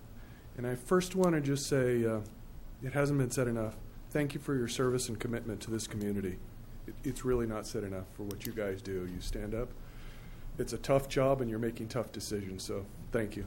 And I'm not here to say this is the most appropriate use or this design doesn't need to be massaged a little bit, but what I would like to comment on is my drive into work each day. I've seen this builder take some very undesirable properties, be bold, and invest to create some great improvements. So I'm looking forward to see them face this grand challenge, massage the design a bit, and hopefully further improve the downtown and maintain an inviting atmosphere. At least while Gordon is still around here to enjoy it. Thank you very much. Thank you. Elia Salinas.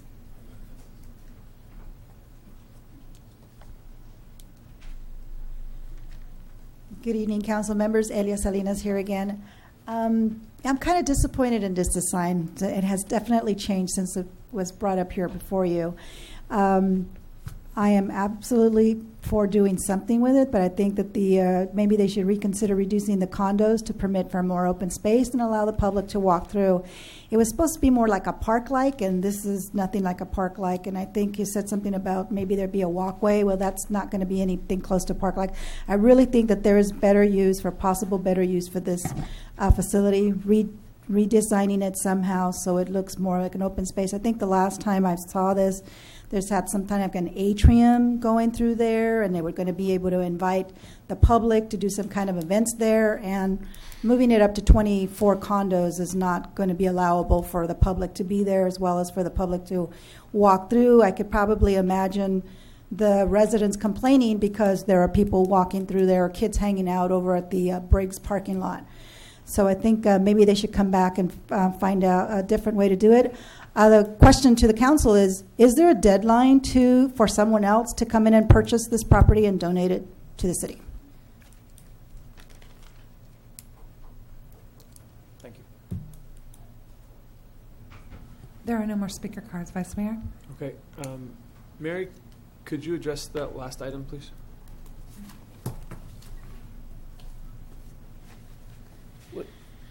This agreement has deadlines within it. There isn't a deadline for somebody else to come to the property, because the whole point of going out for the request for proposal and then entering into the exclusive negotiating agreement was to negotiate with people that made the proposal that was accepted to get to this point for an agreement to develop the property. Thanks, Mary. I have a question. Councilmember Gilio? Thank you for reminding me, Ms. Frias, about the price. I also asked that question today, and I was told that the price was set on the 2015 appraisal because that's when all this began. Correct. About putting out the bid, and you guys went out, got an appraisal, and that's why it's locked in at 2015. Right. Because that's when all this happened. Is that accurate? Yes. Thank you. Are there any further comments? Okay, I have a couple items. I did have the pleasure of speaking with a number of people today about this, and also chatting through emails. And I think people were kind of all over the board. But the more they learned about the process and the project, I think, whether they agreed with it or not, I think everybody came out with a better result of the conversation. For my entire life, downtown has been very, very mediocre.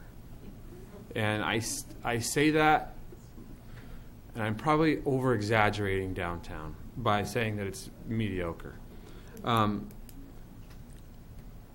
of the major items of concern is the use of the parking garage. I may have said this last year, but when we were 10 or 11 years old playing Little League, if it rained, we would go to the parking garage and take ground balls. That's not what that expensive building was supposed to be used for. So I'd like to see the parking garage get a lot more use.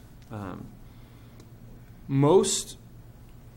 I don't want to hurt anybody's feelings, but there hasn't been a whole lot of substantial investment in downtown since maybe 99, 98, when the Clower building burned down.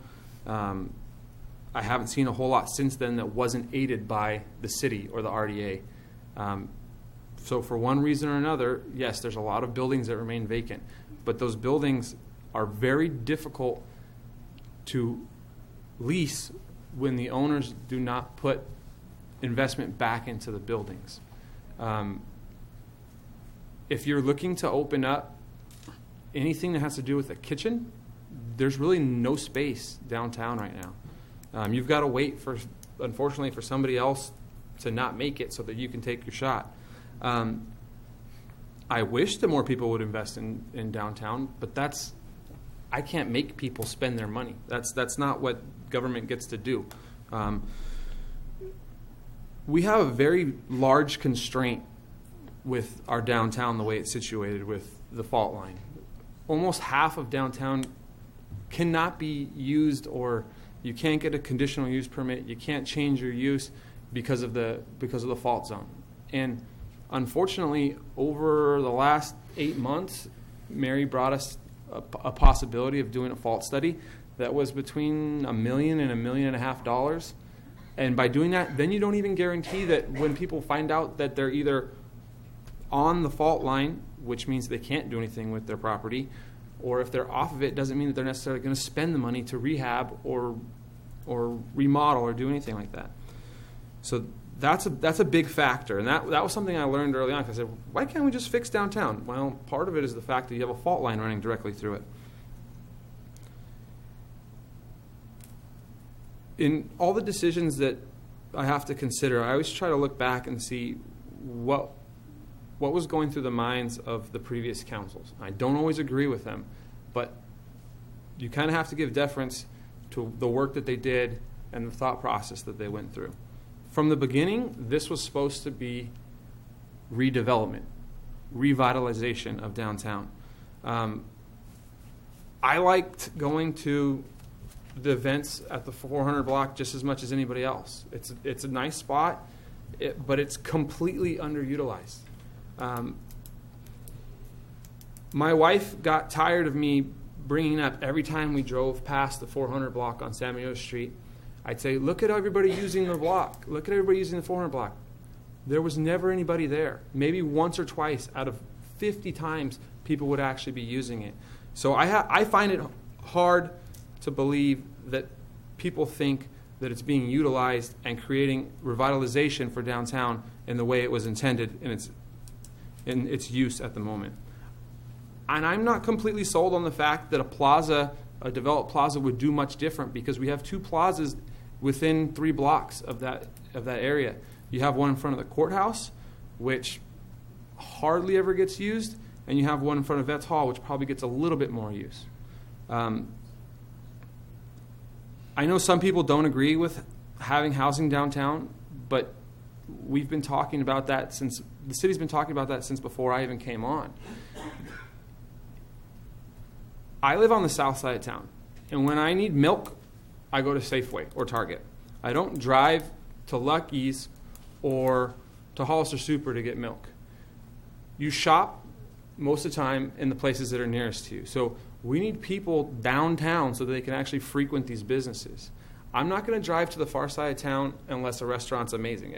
That's just, and I think that's kind of human nature. So if you live above an amazing restaurant, you're probably going to eat there. And if you live above great shops, you're probably going to shop there. I know when I go on vacation and I stay in places like this proposed project, that I do. You don't want to go too far. So putting people near the businesses will absolutely help downtown. That's a given.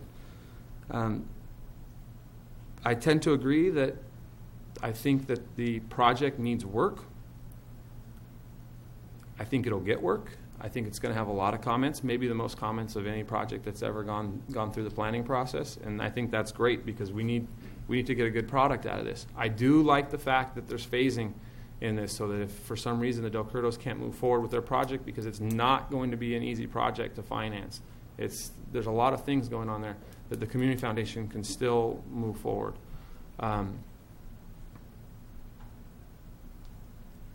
That's about it.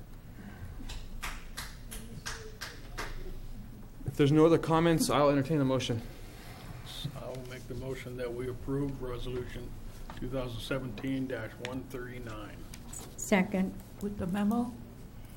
And with the amendment. With the amendment. Yeah, with the memo amendment. Okay, there's a motion, a second. All those in favor? Aye. Aye. Any opposed?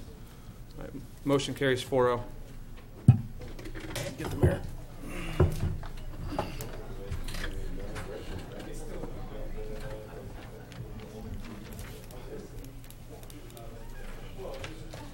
Damn, it's cold.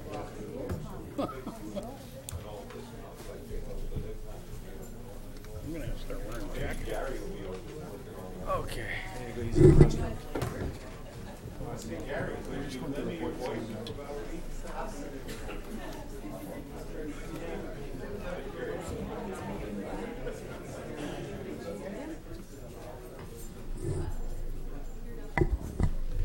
All right, we're going to move to item G1, report from City Council members regarding their committees. Councilmember Luna.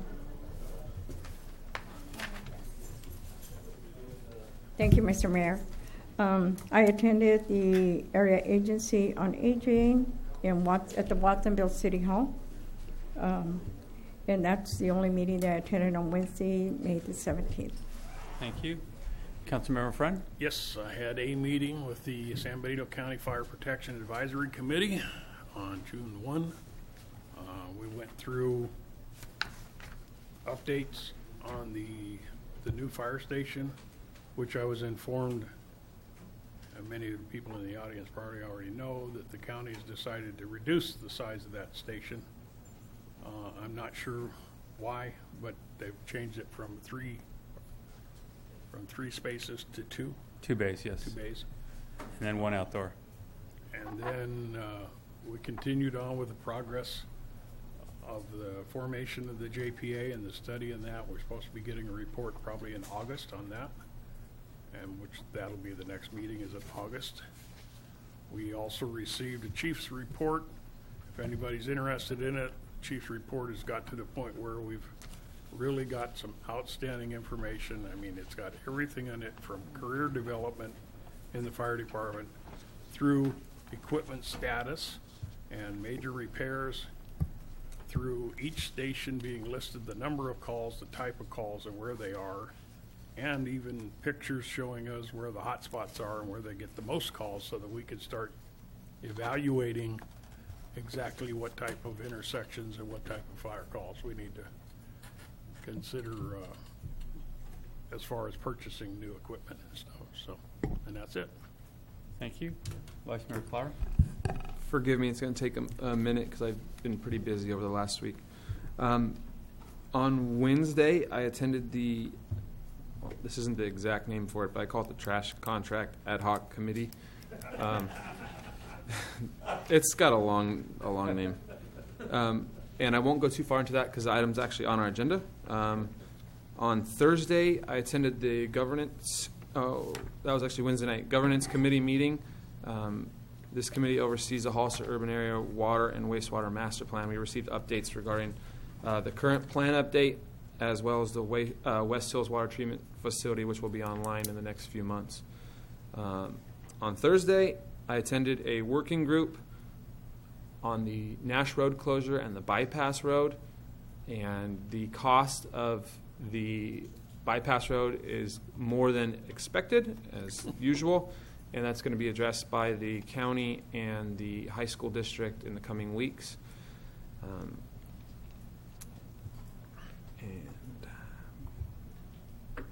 was it intergovernmental last week? I also attended an intergovernmental meeting. We talked about the possibility of the aquatic center, the library tel center for a little bit, working together on road projects between the county and the city, and I'm sure there's other things, but the mayor can help us out. Councilmember Gillio? Nothing to report. I just expand a bit on the intergovernmental. We did discuss the telecenter, creating a task force. We are waiting for the county to appoint or agree on that so we can move forward on those discussions. The road project, we're looking to see if we can work with the county together to build a team, see if we can save some money, get more roads repaired sooner rather than later at a savings to all the taxpayers. Okay, we're going to move to informational reports from City Council. Councilmember Luna? Yes, Mr. Mayor. I held a meeting, a District 2 community meeting on Wednesday the 31st here at City Hall, and it was a very good meeting. I would really want to thank the engineering department, David Rupsik, Brian Swanson, Mary Paxton, and the county representatives, and also Harry with the water, West Hills. Actually, there was 44 people in this room that attended to actually listen to what we had to, the work that is being done on the west side of Hollister, which was something that is important. It should be important to all community members, you know. So I just wanted to report on that. And Mr. Mayor, when we adjourn tonight, I'd like to adjourn in memory of a dear friend and a community leader, Kate Woods. Okay. Councilmember Friend? No report. Vice Mayor Clower? Yes, a number of more things. Last Monday, I was interviewed by the consultant who's working on the possible joint partnership between the county, the city, and City of San Juan Bautista regarding the fire services.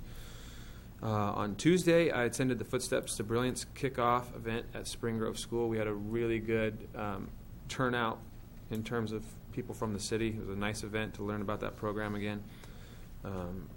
I had a chance to tour the West Hills Water Treatment Facility last Thursday with the city manager.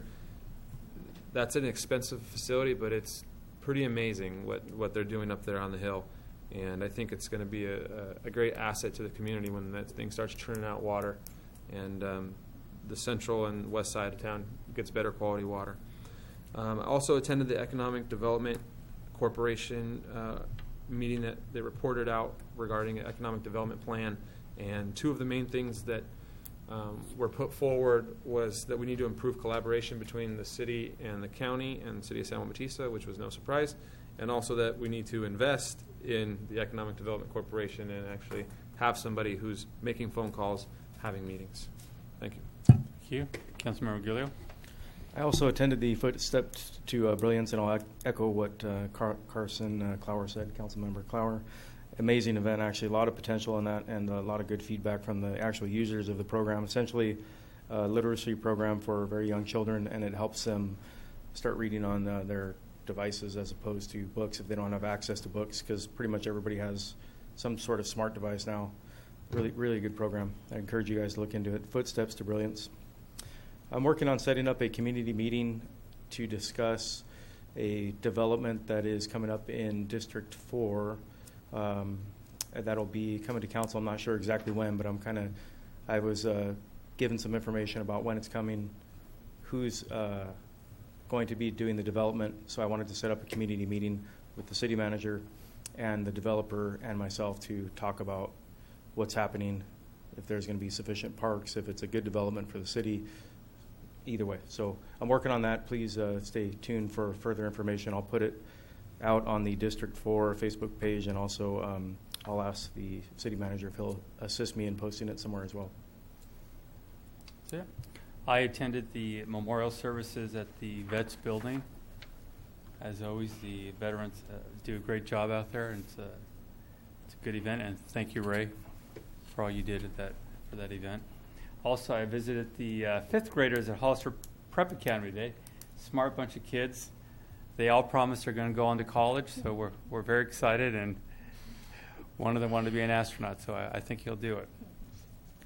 Pretty good stuff. City Manager? As much as I like spending my time with you, I get to do it again tomorrow night, don't forget, to finish the rest of the budget. And that's about it for me as well. City Attorney? Nothing to report, Mr. Mayor. Chief? I had the opportunity to meet with Roadshows today to discuss the rally, and we were able to actually fix a couple of little issues with it. We actually do have a scheduled meeting next week, which I believe Ray will be coming to as well, and that's it. Okay. Assistant City Clerk? I have nothing to report. Thank you very much. We will move on to item G3.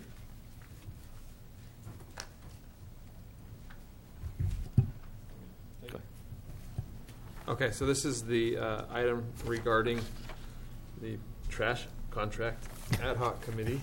And it was requested by other members of the committee that we come back to the council, because we do have a new council member, and find out what the current wishes of the council would be in terms of moving forward with either an RFP process for the trash contract or going on a sole source negotiation with Recology.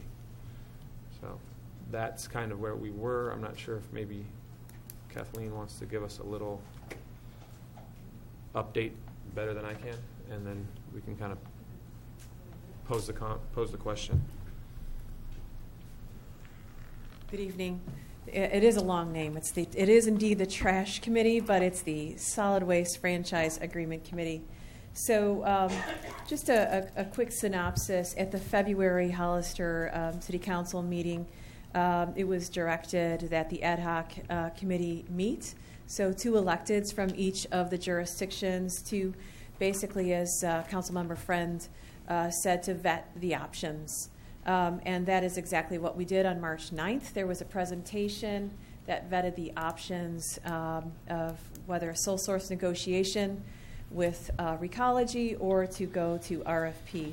So there was presentations, there was comment from the public, which was Recology, Phil Couchet, as well as Green Waste Recovery, another potential contractor.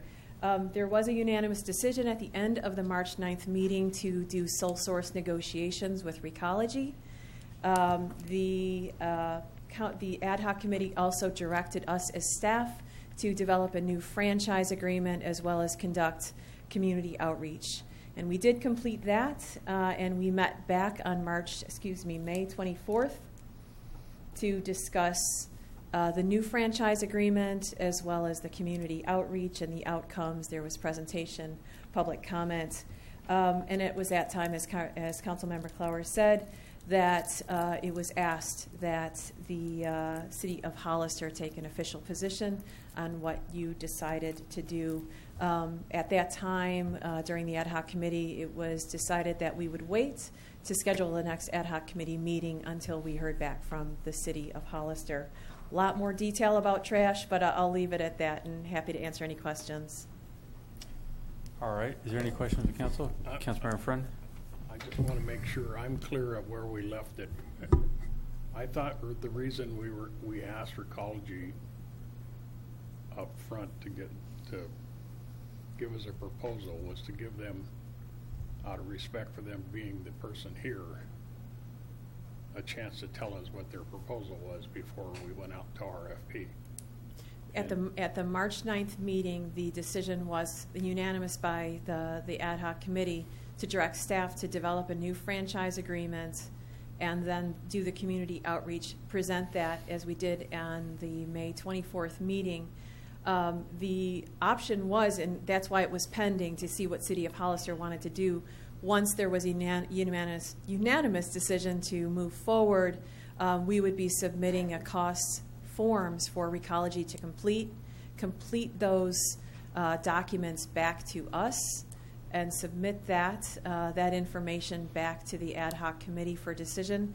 If it was agreeable, if those numbers were not agreeable, to go to RFP. Well, I thought we asked for those numbers because none of us knew what the numbers were. We did not ask for those numbers because, as you might recall, there is a new franchise agreement, so it is new programs. So for the sequence was to have the new franchise agreement that was provided to the ad hoc committee on May 24th, and to get the unanimous decision. Once we had that unanimous decision, the cost forms would be provided to Recology to submit their numbers. We first needed the unanimous decision for all 3 jurisdictions to stay together and have Recology provide those numbers. I understand what you're saying. What I'm directing this to the rest of the council that wasn't at the meetings, that the reason we wanted those numbers was because if we just go to Recology and get their quote, how do we know that that's a good quote? How do we know that there's not another company out there that could do the job better for less money? And I think that's our responsibility to look at that. If the process is going to be we're going to have a new joint agreement and Recology is the only one that's going to go through it, then I don't think that's fair to the city, and I think the city should do their own negotiation. We should send out our own RFP and see if there is somebody out there that wants to deal with the city for less money and better service. We don't know what that is, and I thought that was what we were looking for, was a benchmark that we could judge that by. Well, at the March 9th meeting, as staff, I simply took direction from the unanimous decision that it was be a sole source negotiation with Recology, and if that was not successful, to go to RFP. So I'm simply was taking the direction from the ad hoc committee. So, Vice Mayor Clower? Okay, so yes, the committee did say to move forward with the sole source negotiation. And then it was brought up at the last meeting 2 weeks ago maybe that the city of San Juan Bautista and San Bernardino County have not rescinded their previous resolutions. So they, to go to an RFP as a joint, They have not rescinded. as a joint powers agreement. So Supervisor Munzer asked, well, is this what the council still wants to do? And I couldn't say yes, because we were 3-2, and one of the three has moved on to other things. And now I don't even know, sorry, Councilmember Gilio, I don't know what Councilmember Gilio would want to do, and I don't see any reason going through a whole process for 3 or 4 months if he philosophically is against a sole source negotiation. That's why we're back here, to find out what the will of the council is to either move forward with the sole source negotiation as previously decided, or to go out to the RFP now and still be able to possibly get this franchise agreement put in place before the July 18 deadline. Okay. Does that help confuse you, Councilmember Gilio? A couple of questions for you. I read through a lot of documents actually, and spoke with a lot of people, because this is a huge contract. It's probably the biggest money contract that the city council will deal with it. If you take an average, and I'm probably way off here, but if you take an average of 10 million, just doing simple math, over 10 years, it's a $100 million contract. So huge. Maybe it's 7 million, 70 million. So let's say 70 to 100 million over 10 years. Huge, huge contract. I think we really need to think about this and think about the fairness of it. We can't do a deal without realizing what's out there, what our options are. And one of the things I saw when I read through the information, there was a survey that, and I should mention that I met with Recology, Phil, and I'm sorry, it's close, but I met with, I lost it. I also met with, you guys were there, Green Waste, who both ensured me that if this was to go out to RFP, they would be willing to bid on the project. They also, I asked the question, if the city of Hollister was to go out on their own for an RFP, would they be interested in bidding on that as well? And it seemed like there was some interest in that. One of the things I noticed that 69 people were surveyed. How did you guys do that survey? Were you responsible for that? Yeah, as part of the March 9th direction to staff was to complete community outreach. So yes, we completed that community survey via SurveyMonkey and contacted Benito Link, and they put it on their site. The county put it on their site. I had reached out to the city as well as San Juan Bautista to place it on their site as well. Did we place it on our site? No. Okay. And Though did the freelance get it, or requested. anybody else, or public Sorry? access? Did the freelance get it? We have reached out to the freelance as well. Yes. Okay, and they didn't post it though. So we got 69 responses as the total response. It's pretty Yes. small out of the. How many customers do we serve? Our total customer base All three, is for Hollister or for the regional agency. For the regional, I'd say for the whole thing. Sorry, I'm gonna have to get back to you That's on okay. that number. That's okay. Okay. Yeah. And it seemed like maybe you can answer this for me as well. One of the other things I heard is this committee that has a very long name that we call it the Trash Committee hasn't met for quite some time, or they just started meeting again. Is that accurate? We started meeting again at the beginning of this year? The ad hoc committee, correct. Okay. How come we weren't meeting all along or before, or what's Sure. your opinion on that? Sir, sure. So the local task force, which was envisioned in the cost-sharing agreement, is a bit of a problematic membership that we had brought to county council's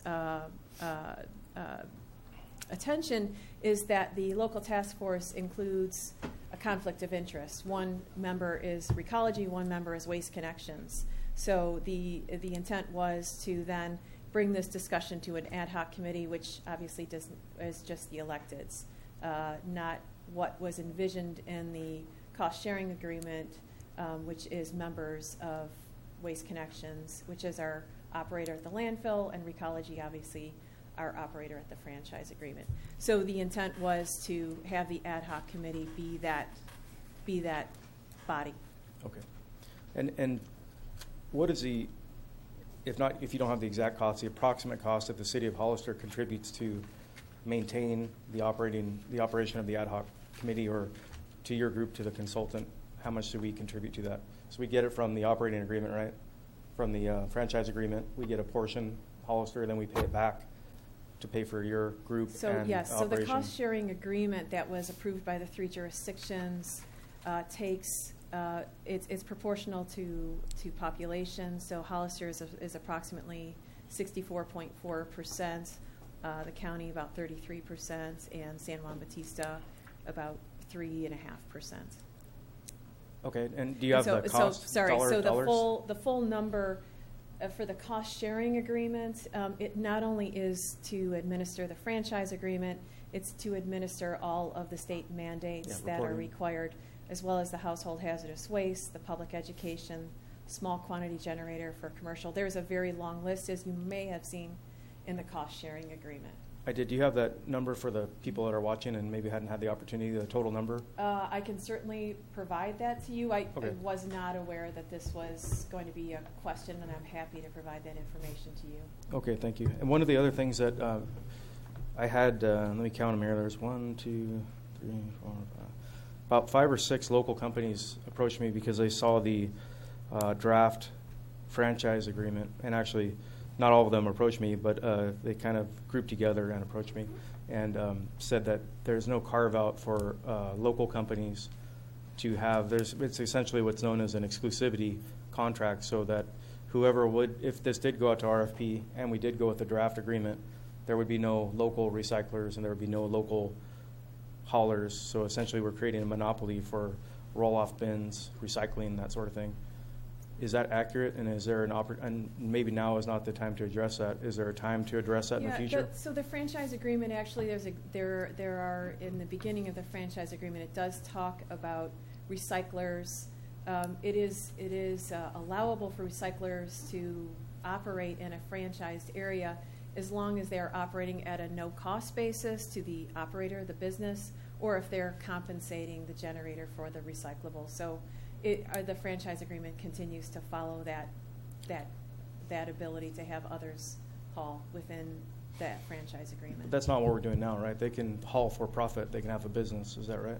So the current agreement actually, yes. So it's actually a state requirement that recyclers can haul to continue to allow for competition, and that would continue with the next agreement.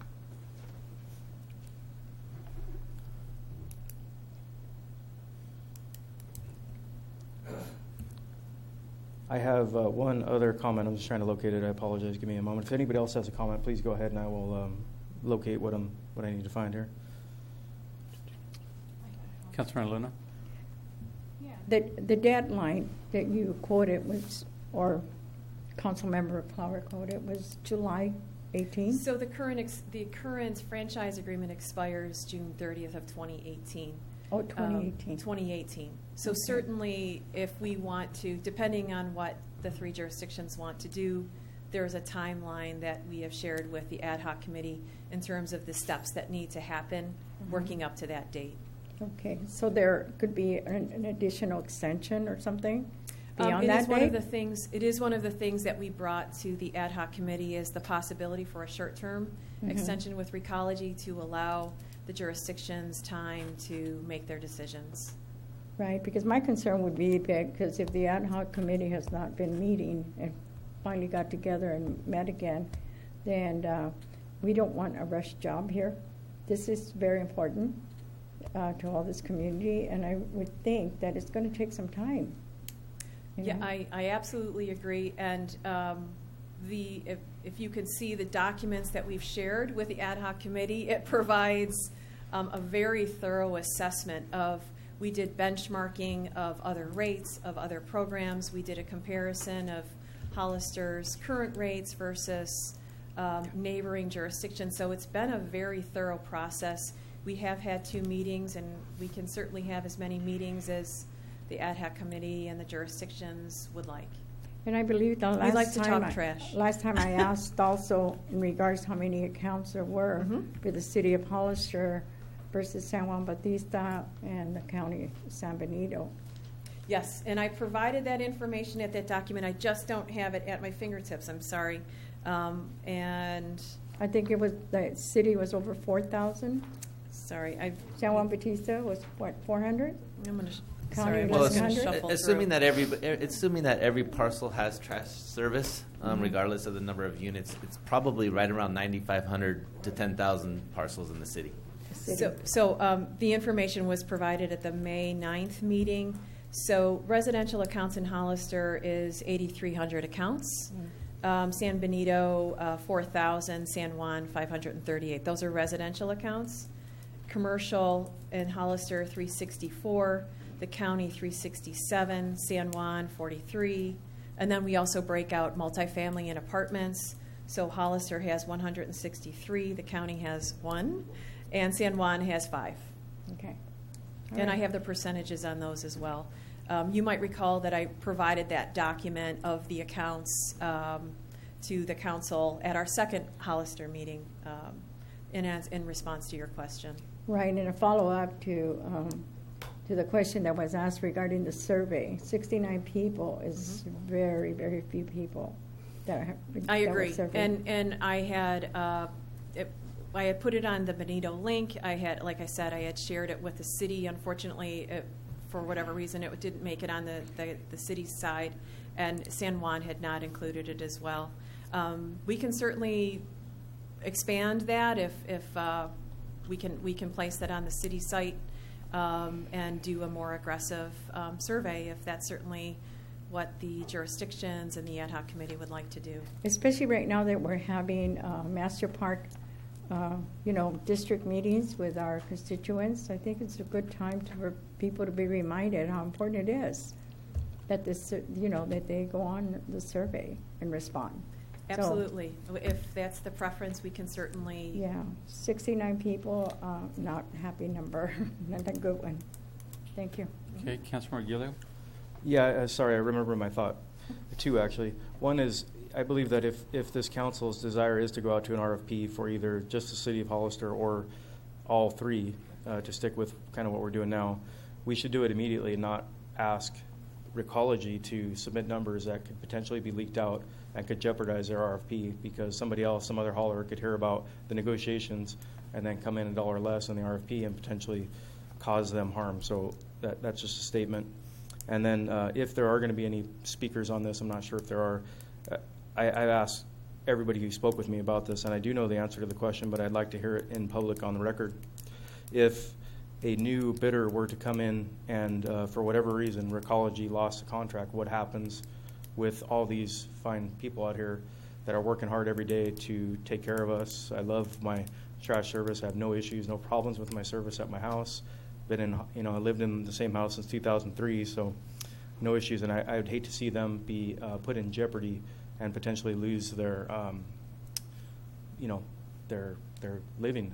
I was told that the next contractor would pick them up under the same union agreement at the same wages, but I would really like to hear that on the record. So that there is a worker retention policy similar to most jurisdictions that keep the same haulers. Obviously, they're very familiar with their routes. Keep the same staff, keep their routes and the familiarity with the jurisdiction. So there is a worker retention policy and that information was also shared. Yeah, I saw it. I just like it to be on the record as well. Sure. And then the other thing is the rate. So let's say somebody's making $20 or $30 an hour. Are they going to hire them at whatever the federal minimum wage is at the time? I think they shouldn't be punished for this by losing funds. And then I will leave it at that. Thank you. Hopefully, there's just a comment. Okay. Any other questions from council? We'll go to speakers. Sergio Ardenala.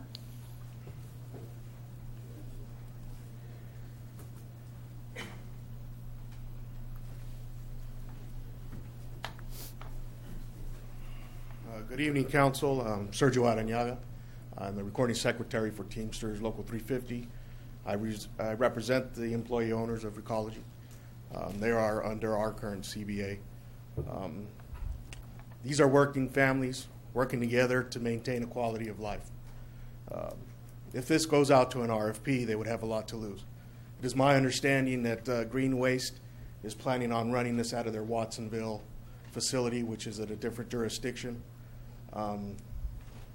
under a different labor agreement with a different union, our members have up to, they would lose about a little bit more than $10 an hour on their wages. Not only that, they would lose their pension. Well, not lose it, it would freeze where they're currently at, and they would lose or freeze their 401k. Basically, they would have to start over with a whole new company under different terms and agreement. Greenways has not reached out to us to see if there's any type of neutrality agreement or type of labor peace. As the struggle continues to hold on to the middle class, this is detrimental. If this were to go out RFP and they would lose, they would tend to lose a lot. And I would encourage the council to direct negotiate with Recology. Thank you. Thank you.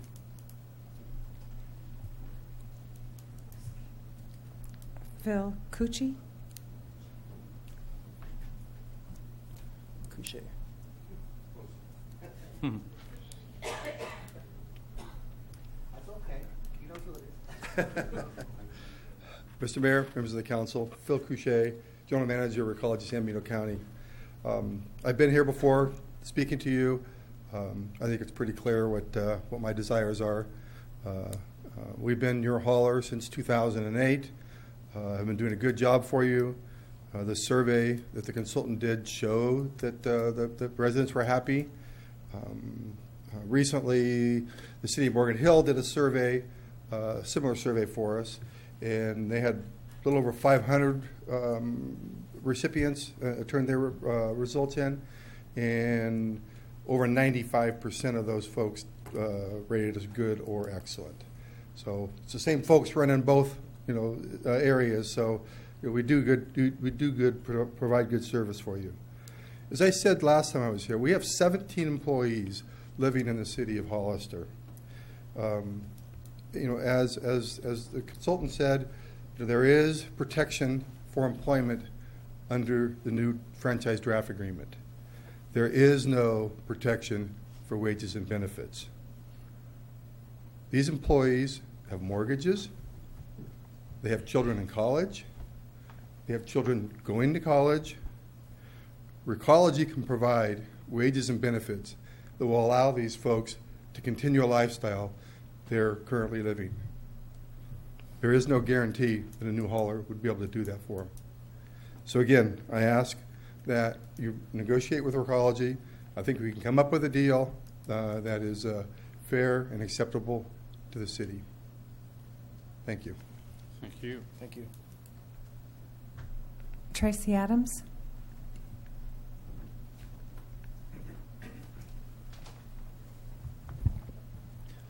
Good evening, Mr. Mayor, Council. My name is Tracy Adams. I'm the Co-Chief Executive Officer for Green Waste Recovery.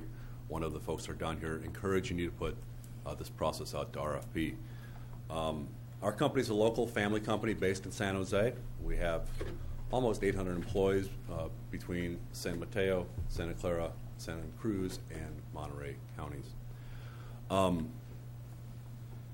I've heard a lot from the gentleman back here.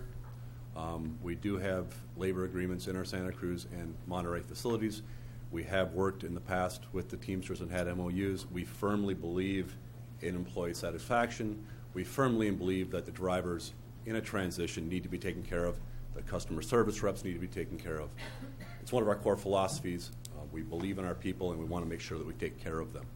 There is not a single thing that we can say other than that the employees are the face of the company, and they're out there, whether they're on the phone or they're in the truck, they're the ones in your community. They're the ones we want to have still continuing to represent your people. And that's just the right thing to do. Through this process, I think you've gone through a lot of different things. Putting it out to RFP is a big deal. It also allows you to see kind of transparently what's out there. It gives you something to compare it to. It doesn't mean that our friends at Recology, who I have all the respect in the world for, it can't win the contract again. All it does is it gives you something to compare it to. So we'd strongly encourage that. The state right now, things are changing. There's recycling mandates in place. Now there's organics mandates in place. Our company is a big processor of recycling. I'd love to have you come up and take a look at our facility. Right now, our facility in San Jose is running about just under 50 tons an hour at a 95% recovery rate for the recyclable materials we collect and process. Not just for ourselves, but for some other haulers in the area as well. An RFP process simply clarifies the air for you. Again, the Recology folks, they've got the infrastructure, they've got the advantage. And I know, Councilman Friend says, hey, look, these guys have been here for 10 years. They should have an advantage. They have an advantage. All we're trying to give you is an alternative that we think will be better, but we don't know because these are closed processes. So we strongly encourage you to take a look, see what else is out there, and see what you can do for your constituents. Thank you very much, and have a nice evening. Thank you. Marty Richmond?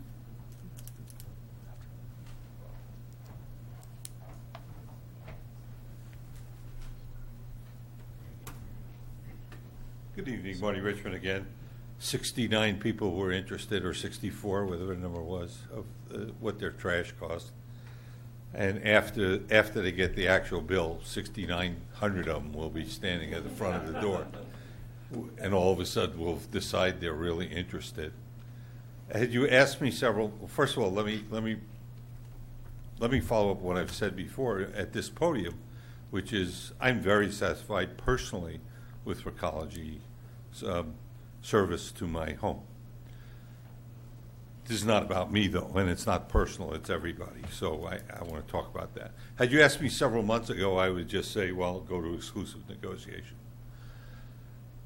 The problem is, and this is no reflection on current company, believe me, I've lost all confidence in the county's ability on this issue based on the way they've done things at the landfill and the way they've looked at the landfill as a way to pad their general fund. And you all know what I'm talking about. It's not designed for that. That's an enterprise fund that is supposed to be run for the benefit of the ratepayers, not for the benefit of government. That's a different fund than a general fund. That is the description. I've lost all confidence at the Board of Supervisors that the majority of the Board of Supervisors is going to run anything we do for the benefit of the residents. Therefore, I've shifted gears. I think you should go out for an RFP. I will add the following, though. Since an RFP is a request for a proposal, not a quotation against a specification, you can ask for anything you want. So if you're smart and you do go out for an RFP, you should ask for soup to nuts, including if you're really interested in maintaining jobs, or you're really interested in benefits to the employees, if you're really interested in all of that, you should ask for that. And if people say, I don't want to tell you, fine. They don't want to tell us, we'll just, put that feather in your hat and take that in consideration when you look at who you pick, if that's really important to you. And if you say what color your truck's going to be, or where you're going to buy your gasoline, anything that impacts the total cost to our consumers, because sooner or later the consumers run out of money. They don't have a printing press in the basement, and they can't go make their own bills. Everything's going up. Gas prices are going up. That's going to drive their costs up. We all know what's going on. So I suggest you go out for an RFP, but that you really ask for a lot of detail, soup to nuts, not just what are you going to charge me to pick up a 32-gallon can. That would be a silly way to do it. Thank you for your time. Thank you. There are no more speaker cards, Mr. Mayor. Okay, Councilmember Gulio. I'm not sure of the decorum here, and please, Mr. Mayor, tell me if I'm out of line. I had a couple questions for Mr. Adams. Is that possible? Yes.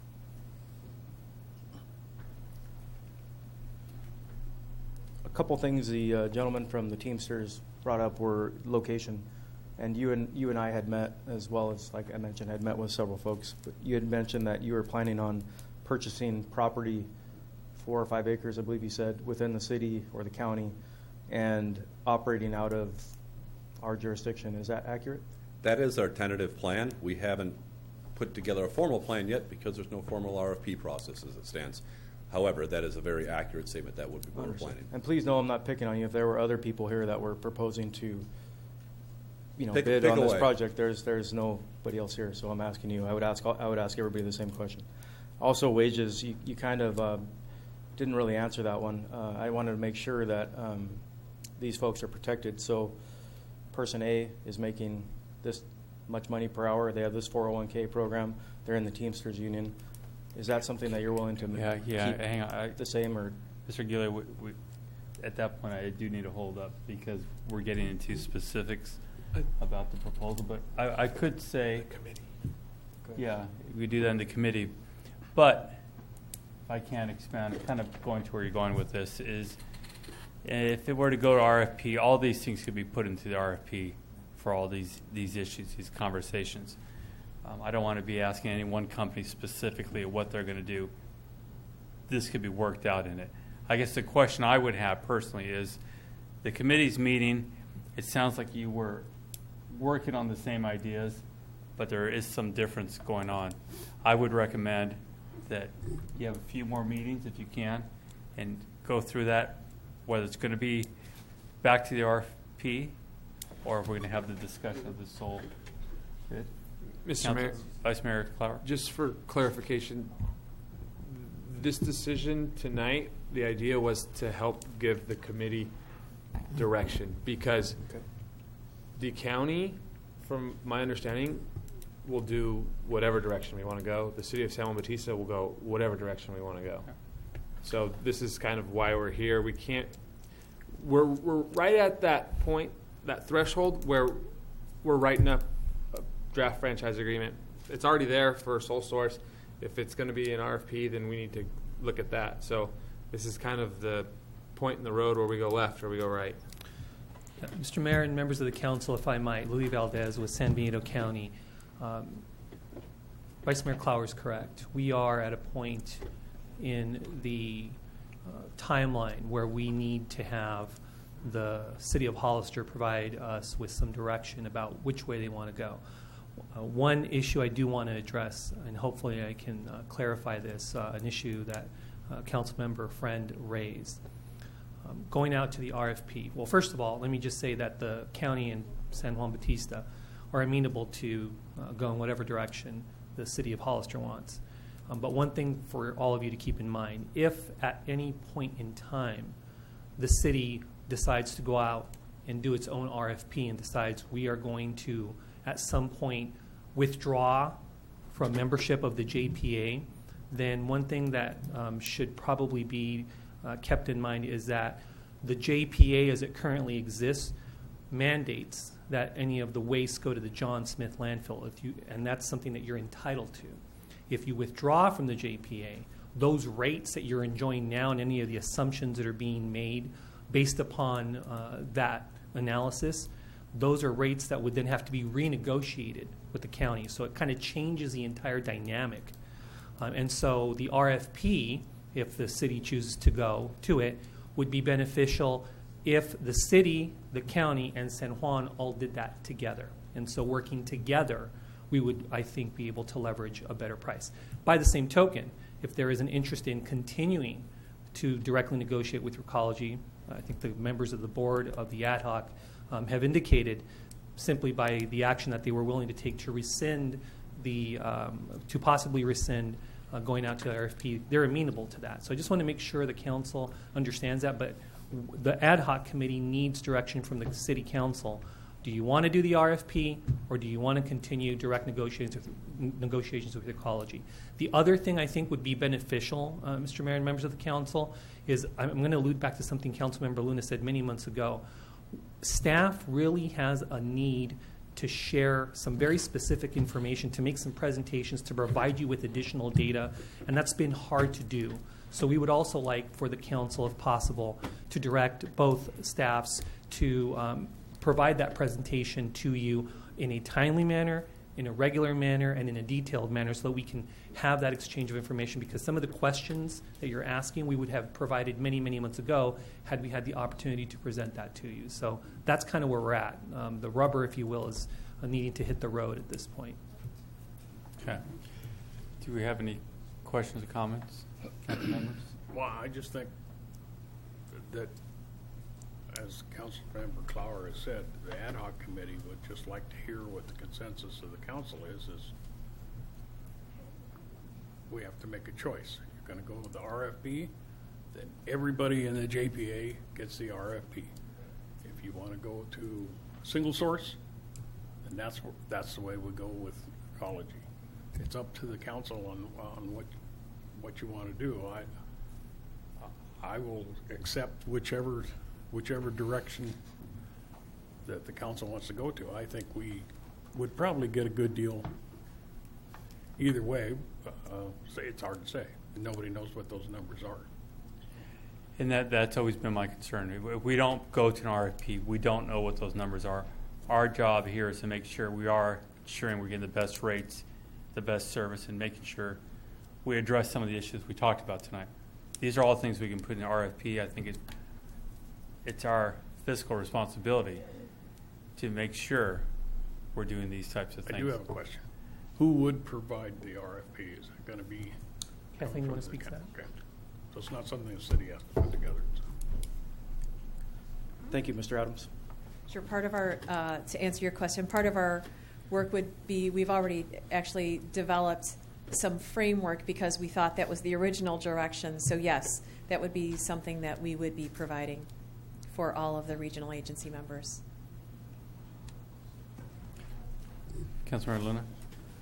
So as I understand, if you go out to and have an RFP done, and I'm talking to the committee for the city council, and we don't like the RFP, can we go ahead and just pull out of that and then decide on our own what we want to do? Certainly. You certainly can. Of course, the goal would be to issue a joint RFP that everybody likes. So if there are provisions in the RFP that the city feels strongly need to be in there, they will be put in there. The unique thing about the RFP, the advantageous thing, if you will, is that the city and the county have great leverage if they stand together. The city has the population base. The county has the ability to set those landfill fees. And so those are very powerful tools to use and to leverage in an RFP process. So if the city insists on any particular element, we'll put it in there. Absolutely. Okay. So that was my question. All right. Councilor Arguello?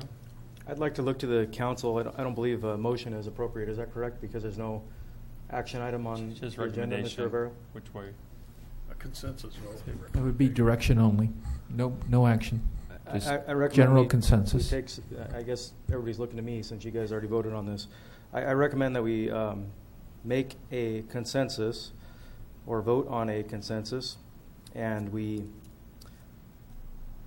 go out to RFP with San Juan Bautista and the county of San Benito, and we also ensure that the workers' wages and rights are protected, and we also ensure through the committee, as the mayor pointed out, that we allow local people to operate within our jurisdictions as well.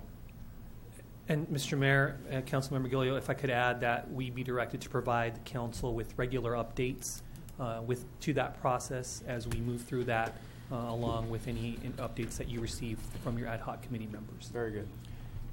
Just for some clarification too, you brought up the landfill rates. I think that's a separate conversation that the city and county have to work out about some Correct. of the issues that happened in the past. Correct. We do need to get that straightened out. Absolutely. And I think we're very much looking forward to that conversation.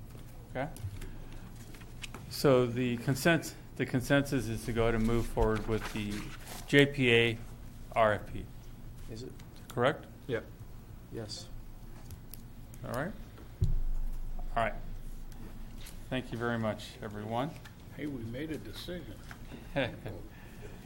All right. We got item I-1, the vacancy of the city treasurer.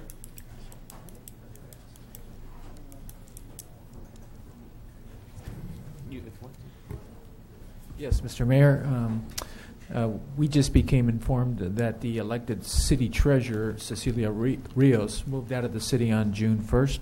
So we're in that same situation that we were in before relating to the vacancy of an elected position.